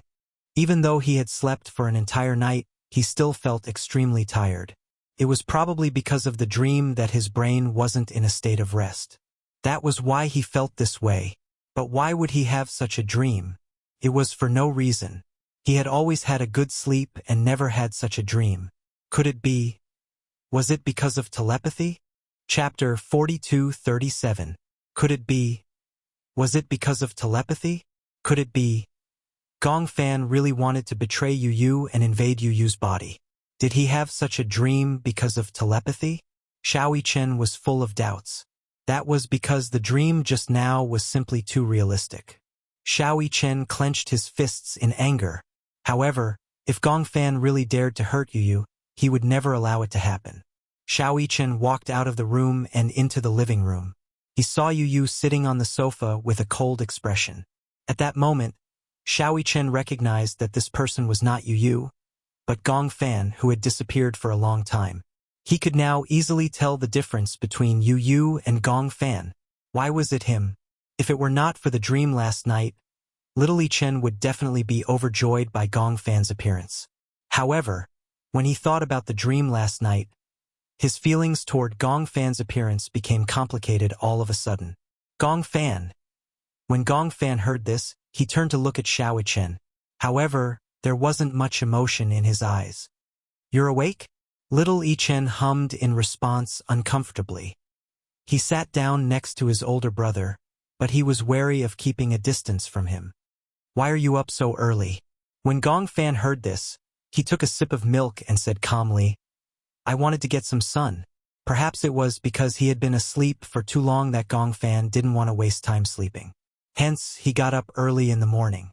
In the living room, sunlight shone in and landed on his body. It was as if he was covered in a layer of gold. Xiao Yichen's eyes met his briefly. While he was in a daze, he suddenly heard the sound of water splashing from the kitchen. For some reason, Xiao Yichen thought of the dream. He stood up nervously and hurried to the kitchen. "Mommy?" He rushed to the kitchen door and saw Yun Shishir preparing breakfast in front of the kitchen counter. She jumped in fright when she heard Xiao Yichen's voice. She turned around to look at the door, only to see Xiao Yichen heave a sigh of relief when he saw that she was only washing the cups. He was scared to death. What happened? Yun Shishir was a little nervous, thinking that something had happened. What's wrong?" "Oh no, nothing." Xiao Yichen walked to Yun Shishir's side and whispered, "It's Gong Fan.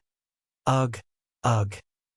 Yun Shishir also knew that the person who woke up today was Gong Fan. However, there wasn't much surprise on her face. Instead, there was a faint worry. She was obviously worried about Yu. Last night, she saw with her own eyes how Yu struggled to wake up from his dream. He told her tiredly that in his dream, Gong Fan held a knife and stabbed his heart. Even though she had comforted him back then by saying that it was just a dream, no one dared to say whether it was a dream or if Gong Fan's personality had entered his dream and created such a terrifying nightmare. Now, early in the morning, she found out that Yu didn't wake up. The person who woke up was Gong Fan. This made her feel strangely uneasy. There was an invisible pressure between Yu and Gong Fan that was weighing on her heart. Chapter 42:38. "Mommy, yesterday Xiao Yichen pondered for a long time. He did not know how to tell Yun Shishir what had happened in his dream. Firstly, he was afraid that she would be worried. Secondly, he was afraid that such an unrealistic dream would give her a psychological hint. He suspected that everything in the dream must have something to do with Gong Fan. Could it be that Gong Fan really wanted to invade Yu's body? Was that why he had this dream? He had this dream because he had a telepathic connection with Yu. That was why he had this dream. Xiao Yichen was very worried. But would Gong Fan really do that? In order to invade Yu's body, he did not hesitate to hurt Yu. Whether it was him or Yun Shishir, they all welcomed and accepted him. The family got along very well. Even Yu was very tolerant of Gong Fan. How could he hurt Yu? Xiao Yichen could not believe it. At the dining table, Yun Shishir served breakfast on the table. Xiao Yichen and Gong Fan sat opposite each other at the dining table. Xiao Yichen looked at Gong Fan as he ate his breakfast. He was hesitant. He had a lot of questions to ask Gong Fan, but he was worried that Gong Fan would be as cruel and vicious as he had been in the dream. If he asked this question, he would alert the enemy. Xiao Yichen was surprised to find that ever since he woke up from this dream, he seemed to be more cautious of Gong Fan. He seemed to be on guard against him. This was a subconscious precaution. It was not intentional at all. Gong Fan took a bite of his bread.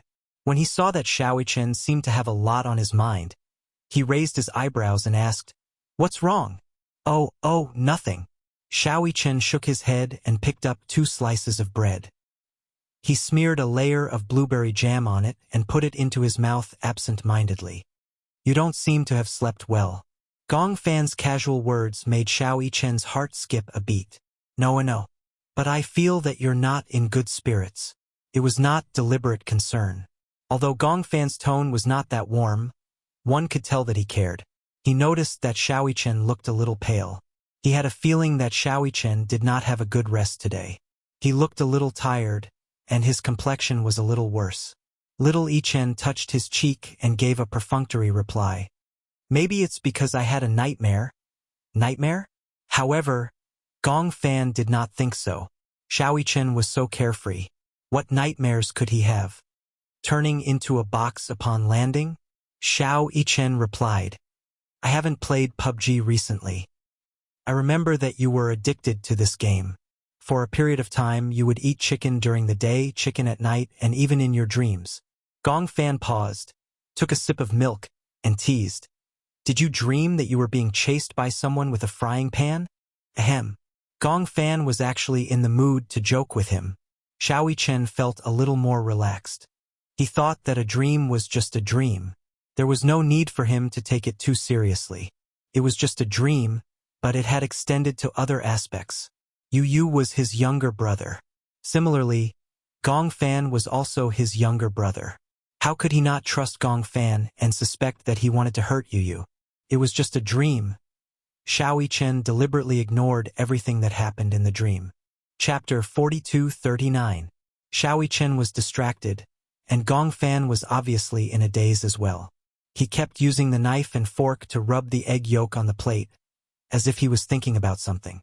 Yun Shishir couldn't help but worry when she saw him in a daze. "What are you thinking about?" Gong Fan only snapped back to his senses after a while. He looked up at her and replied, "Oh, I feel a little unfamiliar. I feel like I've been asleep for a long time." Xiao Chen smiled and said, "You're right. You've been asleep for a long time." Gong Fan frowned. Yun Shishir asked tentatively, "Do you remember where you were before you fell asleep?" Gong Fan recalled for a moment and looked up. "In Mommy's arms? You still remember?" "Yeah. I remember that Yu promised someone to make a dessert table. In the end, I was muddle-headed that day and suddenly fainted. Do you feel that something's wrong? Why did you suddenly faint for no reason?" Yun Shishir asked deliberately, trying to get some clues from Gong Fan. Gong Fan listened and tried to recall his memories. However, no matter how he tried, he was indeed missing a part of his memory from that day. "I can't remember clearly." "I see." Yun Shishir couldn't hide the disappointment in her eyes, but she hid it very well. Gong Fan obviously noticed the disappointment in her eyes and asked worriedly, "What's wrong? Did something happen that day?" "Nothing." Yun Shishir sat down and smiled. "Let's eat. Let's finish eating early and go for a walk outside. Okay?" "Okay." Gong Fan's expression instantly relaxed. He enjoyed the time he spent with Yun Shishir the most, and he felt that the whole world was peaceful and blissful. Xiao Chen still looked troubled. He had an exhausting nightmare last night, and even after waking up for a long time, he still couldn't get over it. In the backyard, Hua Jin stood by the swing and quietly looked at Natalia, who was sitting on the swing and playing by herself. Time was quiet and leisurely. "Can't you push me?" Natalia suddenly asked him for help. Hua Jin smiled and asked half-jokingly, "Why?" "I wanted to push you, but you said you wanted to do it yourself." "I want to swing higher, but after swinging for a long time, I can't get any higher." Hua Jin helplessly circled behind her and gave her a gentle push. "How about this height? If it's too high, what if we fly out?" Natalia shook her head like a rattled drum. No, I want to go higher." "Don't worry. I'll hold on tight." When Hua Jin heard this, he was also helpless, so he repeatedly reminded him, "You must hold on tight, otherwise, you will definitely fall and become stupid." "Yes." Natalia nodded and held the rope. Hua Jin gave it a little push and the swing swung high. "Wow." Natalia squinted her eyes and smiled excitedly. After the swing swung high, it gradually slowed down. After experiencing the excitement, Natalia settled down and sat on the swing, allowing the gentle breeze to caress her face. "When is Daddy coming back?" She abruptly blurted out this sentence. When Hua Jin heard this, he was stunned. He raised his eyebrows and asked, "Why? Do you miss Daddy?"